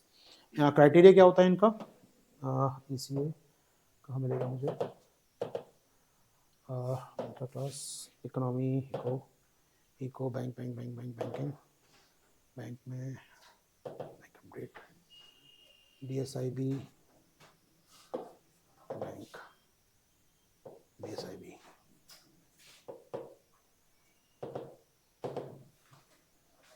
लाइक आप समझ सकते हैं। DSIB domestic systematic important banks कहते हैं इनको हम लोग। तो कई कैटेगरीज बांटते हैं, डीएसआईबी 1 2 3 4 5 कैटेगरीज होती हैं इनके पास। कुल मिला के आपके पास अगर सरप्लस ज़्यादा है, आपने बेसल नॉर्म्स के तहत कोई रिस्क नहीं कर रखा है, पैसा ज़्यादा आपके पास बैकअप है, डिपॉजिट काफ़ी अच्छा है आपके पास, बेसल नॉर्म्स में कहा गया मान लो आपको 8% कैपिटल रखनी है, आपके पास 10% 12% कैपिटल है, तो आपके पास अच्छा आपका बैंक कहलाएंगे आप। और कम कैपिटल है, जितना होना चाहिए उससे एडिशनल थोड़ा कम है, ज़्यादा है और ज़्यादा है और ज़्यादा है, जितना होना चाहिए 0 मान लो 8% होना चाहिए, 8.2 है, तो आप कैटेगरी 1 में हो गए आप DSIB। 8.4 आपके पास बैकअप है तो आप सेकंड कैटेगरी के DSIB। या 5 स्टार DSIB कब आपके पास मोर देन 8%, नियरली 9% के आसपास क्या है आपके पास बैकअप कैपिटल। बैकअप कैपिटल होना CAR, जानते CRAR सुना है कभी, बेसल नॉर्म्स। RBI कहता है कि आप जो रिस्क लोन दे रहे हैं, जो आपके रिस्क एसेट्स हैं, उसके बैकअप में आपको अमाउंट रखना पड़ेगा, और वो 9% है तो सेफ हैं आप, और 9 के ऊपर कुछ भी है तो आपकी रिस्क अच्छी होती जाएगी रैंक आपकी, और यहाँ कहाँ पर आ जाएंगे आप, रैंक 5 तक आ सकते हैं आप। तो DSIB 5 कैटेगरी बांटते हैं, 1 2 3 4 5, पूछ सकता है सवाल, ध्यान रखिएगा। DSIB की बात हो रही है यहाँ पर। 2 बैंक थे, अब इस साल से हमारे पास now we have 3 banks in India. अभी नहीं, यहाँ पर इंडिया की बात करें यहाँ पर तो DSIB के हिसाब से 3 ही बैंक हमारे पास हैं। HDFC बेसल 3 नॉर्म्स की बात करते हैं यहाँ पर, ठीक है। तो 3 बैंक हो गए राइट नाउ, याद रखिएगा। DSIB क्या होते हैं, DSIB आज जिनका टू बिग टू फेल बोलते हैं हम लोग। इतना बड़ा इनके पास डिपॉजिट काफ़ी है, देश का जमा काफ़ी पैसा इनके पास, और सरप्लस भी है इनके पास, तो DSIB बोलते हैं इनको हम लोग। हो पाएगा ये क्लियर है टॉपिक, ये बन सकता है, इसका टॉपिक निकलता है DSIB। चलिए अब याद रखिए DSIB के हमारे यहाँ आजकल बैंक नहीं होते हैं, हमारे NBFC को भी बोलते हैं DSIBs। तो वी हैव सर्टन NBFC जो DSIB कैटेगरी इनके पास है, वो इतनी बड़ी NBFC हो चुकी हैं टू बिग टू फेल। अब लाइक मैं आपसे एग्जांपल दूं कोई नाम का, तो लेट्स से IL&FS नाम सुना होगा आपने, Indian infrastructure leasing and finance services, हमारे यहाँ IL&FS एक कंपनी है, NBFC है। वो इतनी बड़ी है अपने आप में, उसने मतलब इंडिया के हर प्रोजेक्ट पैसा लगा रखा है आज के डेट में, हर जगह लोन दे रखा है उसने, पैसा लगा रखा है, और वो फेल कर गया तो इंडिया के हर प्रोजेक्ट पर असर पड़ेगा, तो आप फेल नहीं हो सकते। तो वो NBFC है, लेकिन वो क्या है, DSIB है। तो अब ये क्राइटेरिया अगर बैंकों पे लागू नहीं होता है, ये इंपॉर्टेंट लागू होता है DSIB NBFC भी होती है हमारे यहाँ, तो डोमेस्टिकली सिस्टमेटिक इंपॉर्टेंट NBFCs। तो DSIB नहीं बोलेंगे, उनको बोलेंगे हम लोग सिस्टमेटिकली इंपॉर्टेंट NBFC। उसका भी लिस्ट आ गई है आजकल हमारे पास, वो भी हो गई है, तो वो आइडेंटिफाई कौन करता है, RBI करता है, ठीक है। तो मेरी न्यूज़ यहीं पर थी इस बारे में। जैसे एक कंपनी देख रहे हैं हम लोग, यहाँ पर नाम दिख रहा है आपको फेमस कंपनी का, SK फाइनेंस लिमिटेड, एक NBFC है ये। as an NBFC registered with the RBI as a non-banking, non-deposit taking, systematic important asset finance company। बड़ा सा नाम है इसका, लेकिन ये क्या है यहाँ में, एक NBFC है कंपनी, आप देख रहे हैं यहाँ पर, कहाँ गया यार,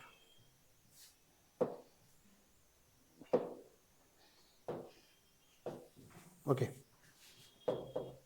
लिसन केयरफुली। तो ये NBFC शॉर्ट ऑफ कौन सी कंपनी का नाम, SK फाइनेंस, एक NBFC है, नॉन डिपॉजिट है, ये लोगों का डिपॉजिट जमा नहीं करती है, सिंपल सी बात है। साथ ही साथ systematic important asset finance company है, तो मैं कहूँ सिर्फ इंपॉर्टेंट NBFC है ये। तो NBFC जिसमें इंपॉर्टेंट है, काफ़ी इंपॉर्टेंट है। SK फाइनेंस बहुत बड़ी कंपनी है अपने आप में, अगर आप इसके घोटाले पे जाएंगे तो बहुत बड़ा घोटाला भी दिखेंगे साथ में, इसका अलग बात है। माइक्रो फाइनेंस के सेक्टर में बहुत बड़ा नाम है इसका, SK फाइनेंस का, बहुत बड़ा काम करती है माइक्रो फाइनेंस के सेक्टर में। हो पाएगा बात, आगे बढ़े। तो DSIB पूछेगा, ये तो नहीं पूछा शायद आपसे, DSI पूछेगा, रखिएगा वहाँ से इक्वल क्राइटेरिया, वो नहीं पूछा उसने आज तक कभी। चलिए मूव करते हैं नेक्स्ट टॉपिक पे आए। यहाँ पर क्या है, जैम छोड़ दीजिए,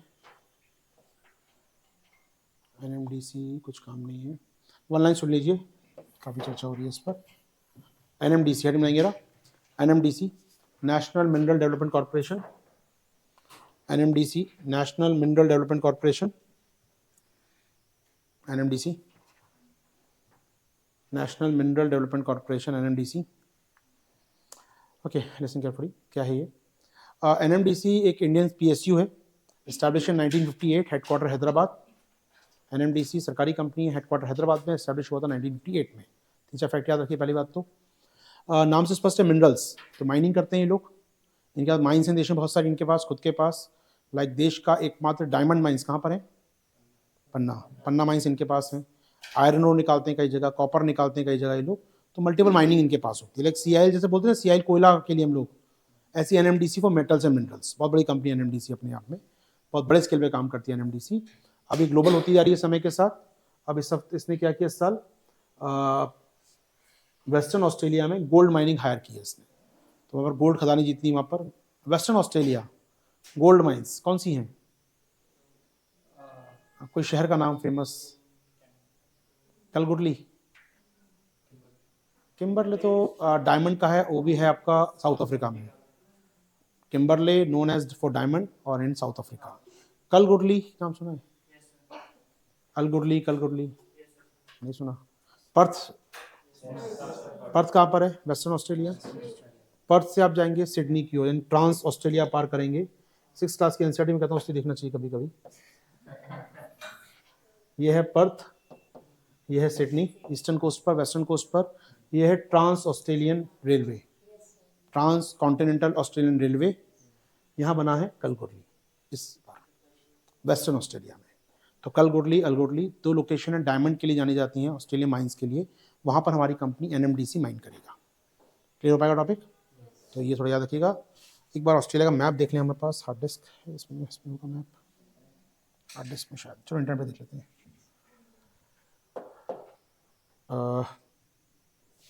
कैलगुडली CAL, कैलगुडली, कैलगुडली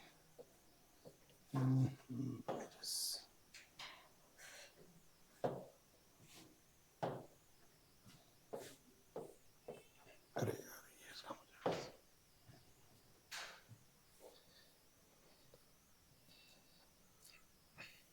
मुझे तुम्हारा यहाँ पर ये मैप कहाँ पर नोट कर रहे हैं? इस कैलगुडली, नोन एज कैलगुडली, और बगल में एलगुडली उसके। तो Kalgoorlie known for gold mines, Western Australia में। पर्थ यहाँ पर है, पर्थ से आप सिडनी जाएंगे तो ट्रांस ऑस्ट्रेलियन कॉन्टिनेंट हाईवे उससे गुजरता है कैलगुडली से। 6 क्लास के एनसीईआरटी में लिखा था पहले, तो पुरानी वाली एनसीईआरटी में, नॉट नई वाली नहीं। ज्योग्राफी की आती थी, अब लिखा है क्या नई वाली में? 12th में भी होगा, बिल्कुल होगा। इकोनॉमी वाली एनसीईआरटी में जो ज्योग्राफी, इकोनॉमी ज्योग्राफी का है उसमें मेंशन होगा।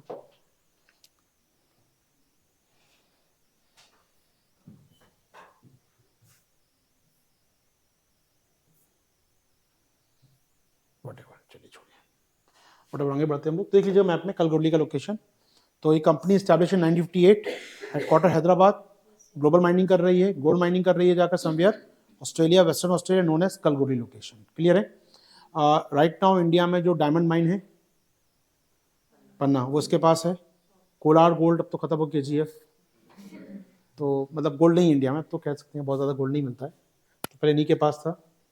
तो बहुत बड़ी कंपनी अपने इंडिया की। India largest producer of iron ore भी है अपने आप में ये NMDC, आयरन ओर का लार्जेस्ट प्रोड्यूसर है इंडिया में ये NMDC। तो बहुत सारे मिनरल्स निकालते हैं, फॉस्फेट, लाइमस्टोन, बहुत सारे मिनरल्स निकालते रहते हैं ये लोग। ठीक है, सो इनके पास आयरन ओर छत्तीसगढ़, कर्नाटक की बात करें, मध्य प्रदेश में पन्ना में जो माइंस हैं इनके पास, डायमंड माइंस इनके पास हैं। ठीक है, चलिए वॉट एवर। तो हो गई बात सारी हमारी। यहाँ पर हैदराबाद में हेडक्वार्टर है। पैन कार्ड छोड़ दीजिए। ये क्या है आपका? भात आटा, बात हो गई इस पर, भात आटा 27.5 रुपीज़ पर KG। चलिए मिल चुका है आटा आपको। ओके, इसके अलावा we have some grain scheme, free बांटना, अनाज बांटने की स्कीम 5 KG। छोड़ दीजिए, कुछ नहीं हो, छोड़ दीजिए। काम का हमारे पास एम्प्लॉयमेंट सर्वे कोई काम का नहीं है, होता रहता है। यूपी कुशीनगर वादा छोड़ दीजिए। RBI की न्यूज़ क्या है? ओके, ये काम का है। RBI move to increase risk weight for the lending. Heading बनाएंगे ना, RBI move to increase risk weight for lending, risk weight for lending. जोखिम धारता को बढ़ा दिया RBI ने। इसका मतलब क्या? सिंपल सी बात है, जोखिम धारता को बढ़ा दिया RBI ने। दैट मीन्स मैं कोई ऐसा लोन दे रहा हूँ जो रिस्की है, पर्सनल लोन दे रहा हूँ, मैं कार लोन दे रहा हूँ, हाउसिंग लोन दे रहा हूँ। अगर मैं किसी इंडस्ट्री को लोन देता हूँ या फार्मिंग लोन देता हूँ तो वो सेफ है, वो सिक्योर भी है काफ़ी हद तक। ज़मीन है किसान के पास या वो इंडस्ट्री है उस व्यक्ति के पास, थोड़ा सिक्योर है। लेकिन पर्सनल लोन दे रहा हूँ मैं आपको, या मैं हाउसिंग लोन दे रहा हूँ, मैं कार लोन, तो प्रोडक्टिविटी नहीं बढ़नी ना कोई आपकी, खर्चा है केवल आपका ये। मैं आपको MSME को दूंगा तो शायद आपकी इनकम बढ़ेगी, हमें लोन चुका देंगे मेरा। मैं आपको एग्रीकल्चर लोन दूंगा तो आपकी इनकम बढ़ेगी, हमें चुका देंगे। लेकिन मैं पर्सनल लोन दे रहा हूँ, ये कोई प्रोडक्टिविटी नहीं बढ़ने वाली। मैं आपके घर बनाने के लोन दे रहा हूँ, आपकी इनकम नहीं बढ़ने वाली कोई इससे। तो ये जो लोन होते हैं रिस्की लोन कहलाते हैं, कंज्यूमरिज्म लोन या कंज्यूमर लोन कहलाते हैं। रिटेल लोन बोल सकते हैं आप लोग, रिटेल लोन है ये हाई रिस्की लोन होते हैं। इनके डूबने से हम ज़्यादा होते हैं, डूब सकते हैं चांस ये। तो आरबीआई कहता है सुनो बैंक, आप आशीर्वाद को 1 करोड़ का लोन दे रहे हो अगर पर्सनल लोन, तो उसके बैकअप में एक अमाउंट रखो यहाँ पर। ये मान के चलो रिस्क लोन है ये, और रिस्क लोन है, अनसिक्योर्ड है, मान लो ये बिना आपने गारंटी के दे दिया ये, तो अनसिक्योर्ड है ये, इसके रिस्क है ये, इसके बाद में बैकअप रखो अपने पास।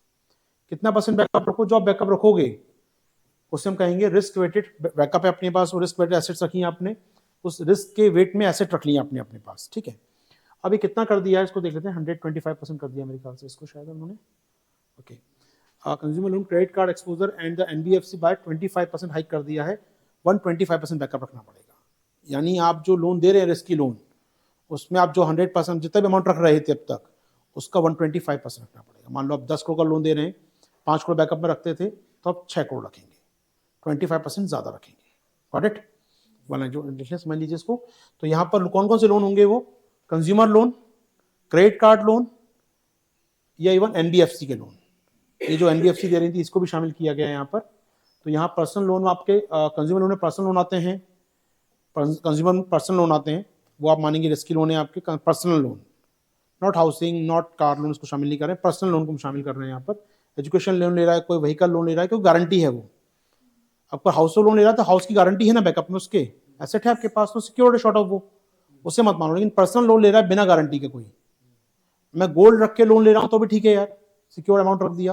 मैं पर्सनल लोन ले रहा हूं विदाउट गोल्ड, विदाउट कोलेट्रल, तो ये क्या हो गया? मेरा कंज्यूमर लोन हो गया, और ये हाई रिस्की लोन है। Housing loan, car loan, gold loan, ये सब क्या हो सकते हैं? सिक्योर है, मतलब इनके बैकअप में कुछ ना कुछ है आपके पास। तो हाउसिंग लोन, एजुकेशन लोन, या व्हीकल लोन, या गोल्ड लोन, जो उसमें शामिल नहीं होंगे, केवल कौन से? पर्सनल लोन्स जो विदाउट कोलेट्रल लिए गए हैं, उनके बदले जो बैकअप रखता था आरबीआई बैंक, उसको 25% ज्यादा रखना होगा। क्लियर हमको बात यहाँ पर ही? क्योंकि डूब रहे हैं लोन ये। इंडिया में हुआ क्या, बड़ी इंटरेस्टिंग बात ये हुई है कि इंटरेस्ट रेट बढ़ गया है, ठीक है, और लोगों की मांग, डिमांड ही बढ़ गई है बैठे बैठे, मतलब ज़्यादा खर्च करना आदत पड़ गई है। तो हम ज़्यादा खर्च कर रहे हैं, लोन ले रहे हैं बैंकों से, हाई रिस्क की लोन ले रहे हैं, और इंटरेस्ट रेट ज़्यादा हो गया है, चुका पा नहीं रहे हैं, तो डिफॉल्टर बनते जा रहे हैं। अब माले से कुछ तो सीखेंगे हम गलत, तो उनको लगता है माले को मुझे कहाँ पकड़ पाएगी पुलिस। तो ये बात आ गई है लोगों में, तो बैंक के लोन डूब रहे हैं आजकल, और खासकर कंज्यूमर लोन डूब रहे हैं। हाउसिंग लोन तो बैंक सीज कर लेता है प्रॉपर्टी आपकी, कार लोन सीज कर लेगा प्रॉपर्टी आपकी, लेकिन पर्सनल लोन कहाँ सीज करेगा वो? और पर्सनल लोन लेके डिफॉल्टर ज़्यादा हो रहे हैं लोग, इसको देखते हुए आरबीआई ने कहा भैया पर्सनल लोन दे रहे हो अगर आप, तो बैकअप में ज़्यादा अमाउंट रखो। क्लियर है बात हमको? ये शो कर है एक प्रकार का कि भारत में पर्सनल लोन डूब रहे हैं, लोगों की वापस करने की आदत खत्म होती जा रही है, या लोग अपनी क्षमता से बाहर जाकर उधार ले रहे हैं, अल्टीमेटली कह सकते हैं आप। तो कंज्यूमरिज्म का एक रिस्क जो फैक्टर होता है हमेशा ये होता है, कई देशों में देखा है हम लोगों ने, ये फैक्टर बहुत मुश्किल करता है कि आपकी आदत पड़ चुकी है आपको सस्ते लोन लेने की, या लोन लेकर काम करने की। कई बड़ा बड़ा सटायर मारते थे हमारे प्रोफेसर्स पर। मुझे याद है उनको हिंदी बोलना नहीं आती थी हमारे प्रोफेसर को, आईआईटी में थे तब, तो वो बड़ी टूटी फूटी हिंदी बोलते थे, और उनको अच्छा लगता था। वो नरसिम्हा राव टाइम के थे प्रोफेसर, तो मनमोहन साहब उनके आइडल थे, उनके सहयोगी थे, उनके संग ऑक्सफोर्ड में पढ़ चुके थे वो। तो वो रिसर्च करते थे दोनों, वो पढ़ते थे मोहम्मद मनमोहन सिंह। तो वो बोलते थे एक बात यार कि वो शब्द याद था उनको, उदारवाद, लिबरलाइजेशन बोलते हैं उसको हम लोग। तो वो कहते हैं इंडिया ना now in days are like उधारवाद। तो फिर वो करेक्ट करते हैं हम लोग इसे, उधारवाद इज डिफरेंट थिंग। कह रहे हाँ आई नो उधारवाद, व्हाट इज उधारवाद, but India more towards going to उधारवाद। तो ये मतलब उनका सटायर अपने आप, समझ सकते हैं क्या पॉइंट कह रहे हैं यहाँ पर।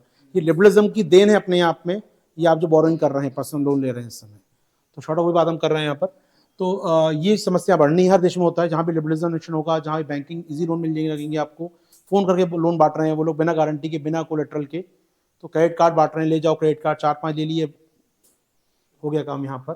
तो credit card loans, personal loans, consumer loans and NBFC loan, इसके लिए आपको ज़्यादा बैकअप रखना होगा, रिस्क वेट आपको ज़्यादा रखना होगा। क्लियर है हमको अभी? तो ध्यान रखिए, इस टॉपिक को ये दिखा रहा है, सिंबलाइज कर रहा है कहीं ना कहीं भारत में रिस्क लोन बढ़ रहे हैं।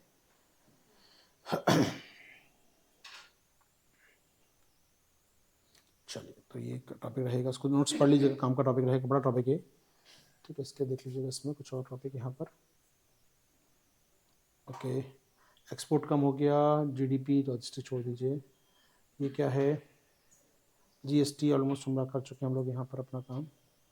क्रिटिकल मिनरल्स की बात हुई थी आपके साथ, इस संडे हुई थी, क्रिटिकल मिनरल्स की बात हो चुका हमारा, छोड़ दीजिए काम का टॉपिक। क्रिटिकल मिनरल्स टॉपिक काफ़ी काम का रहेगा।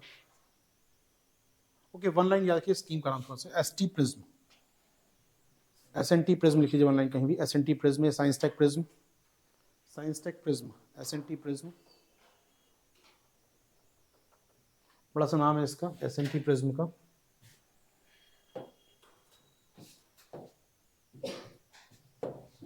यहाँ से स्टार्ट होगा, साइंस टेक प्रिज्म का नाम यहाँ पर खत्म होगा, वंडरफुल, छोड़ दीजिए। Science and technology programme provide grants for promotion of research innovation the startups and the MSME mining mineral processing metrology in the second sector whatever. कुल मिला के स्टार्टअप को सपोर्ट करना है, ग्रांट देना है, लोन देना है हमको under the SNT prism scheme, ठीक है। तो कुल मिलाकर ऐसे स्टार्टअप जो स्टार्ट कर रहे हैं काम को, रिसर्च करना चाहते हैं, इनोवेशन करना चाहते हैं द माइनिंग सेक्टर, तो माइनिंग सेक्टर में जो रिसर्च कर रहे हैं, इनोवेशन कर रहे हैं, उन स्टार्टअप्स को सरकार ग्रांट देगी, शॉर्ट ऑफ अनुदान देगी यहाँ पर under the ST prism scheme, ठीक है। तो यहाँ पर ये जोड़ सकते हैं हम लोग, मिनिस्ट्री ऑफ माइंस कर रहा है काम, तो मिनिस्ट्री ऑफ माइंस ग्रांट देगा यहाँ पर ऐसे स्टार्टअप्स को, ऐसी माइनिंग कंपनीज को जो MSME है लेकिन रिसर्च कर रही हैं in the field of mining sector. हो पाएगा ये, आगे बढ़े। ST प्रिज्म पूछ सकता है कौन सी मिनिस्ट्री चला रही है, मिनिस्ट्री यहाँ पर मिनिस्ट्री ऑफ माइंस। चलो मूव करते हैं फर्दर, आगे बढ़ते हैं, इसको हम लोग खत्म करें जल्दी से।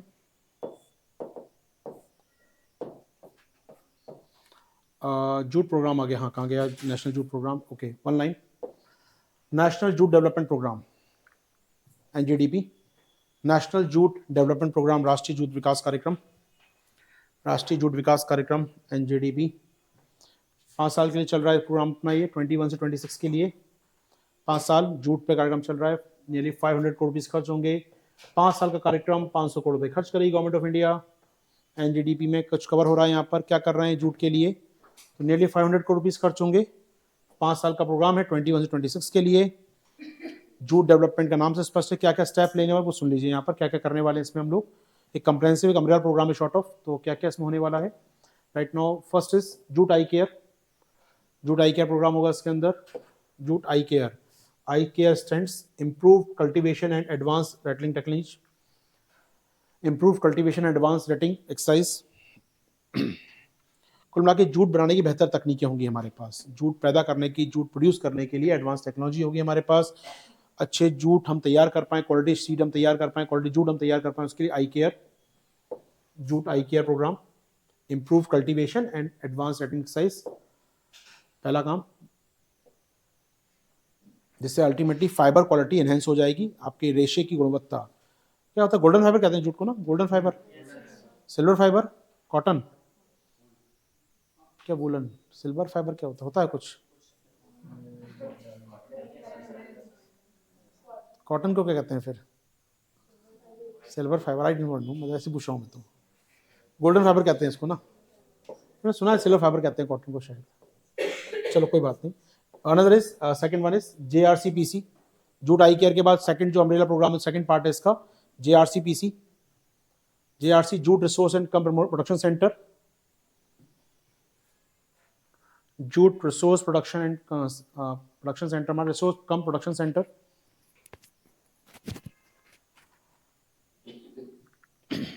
चलिए यहाँ पर हम कर क्या रहे हैं, जो jute producing self help group हैं, women self help group, WSSG लिखा होगा, विमेन सेल्फ हेल्प ग्रुप है, उनको ट्रेनिंग दे रहे हैं how to produce good quality jute and how to increase income by jute.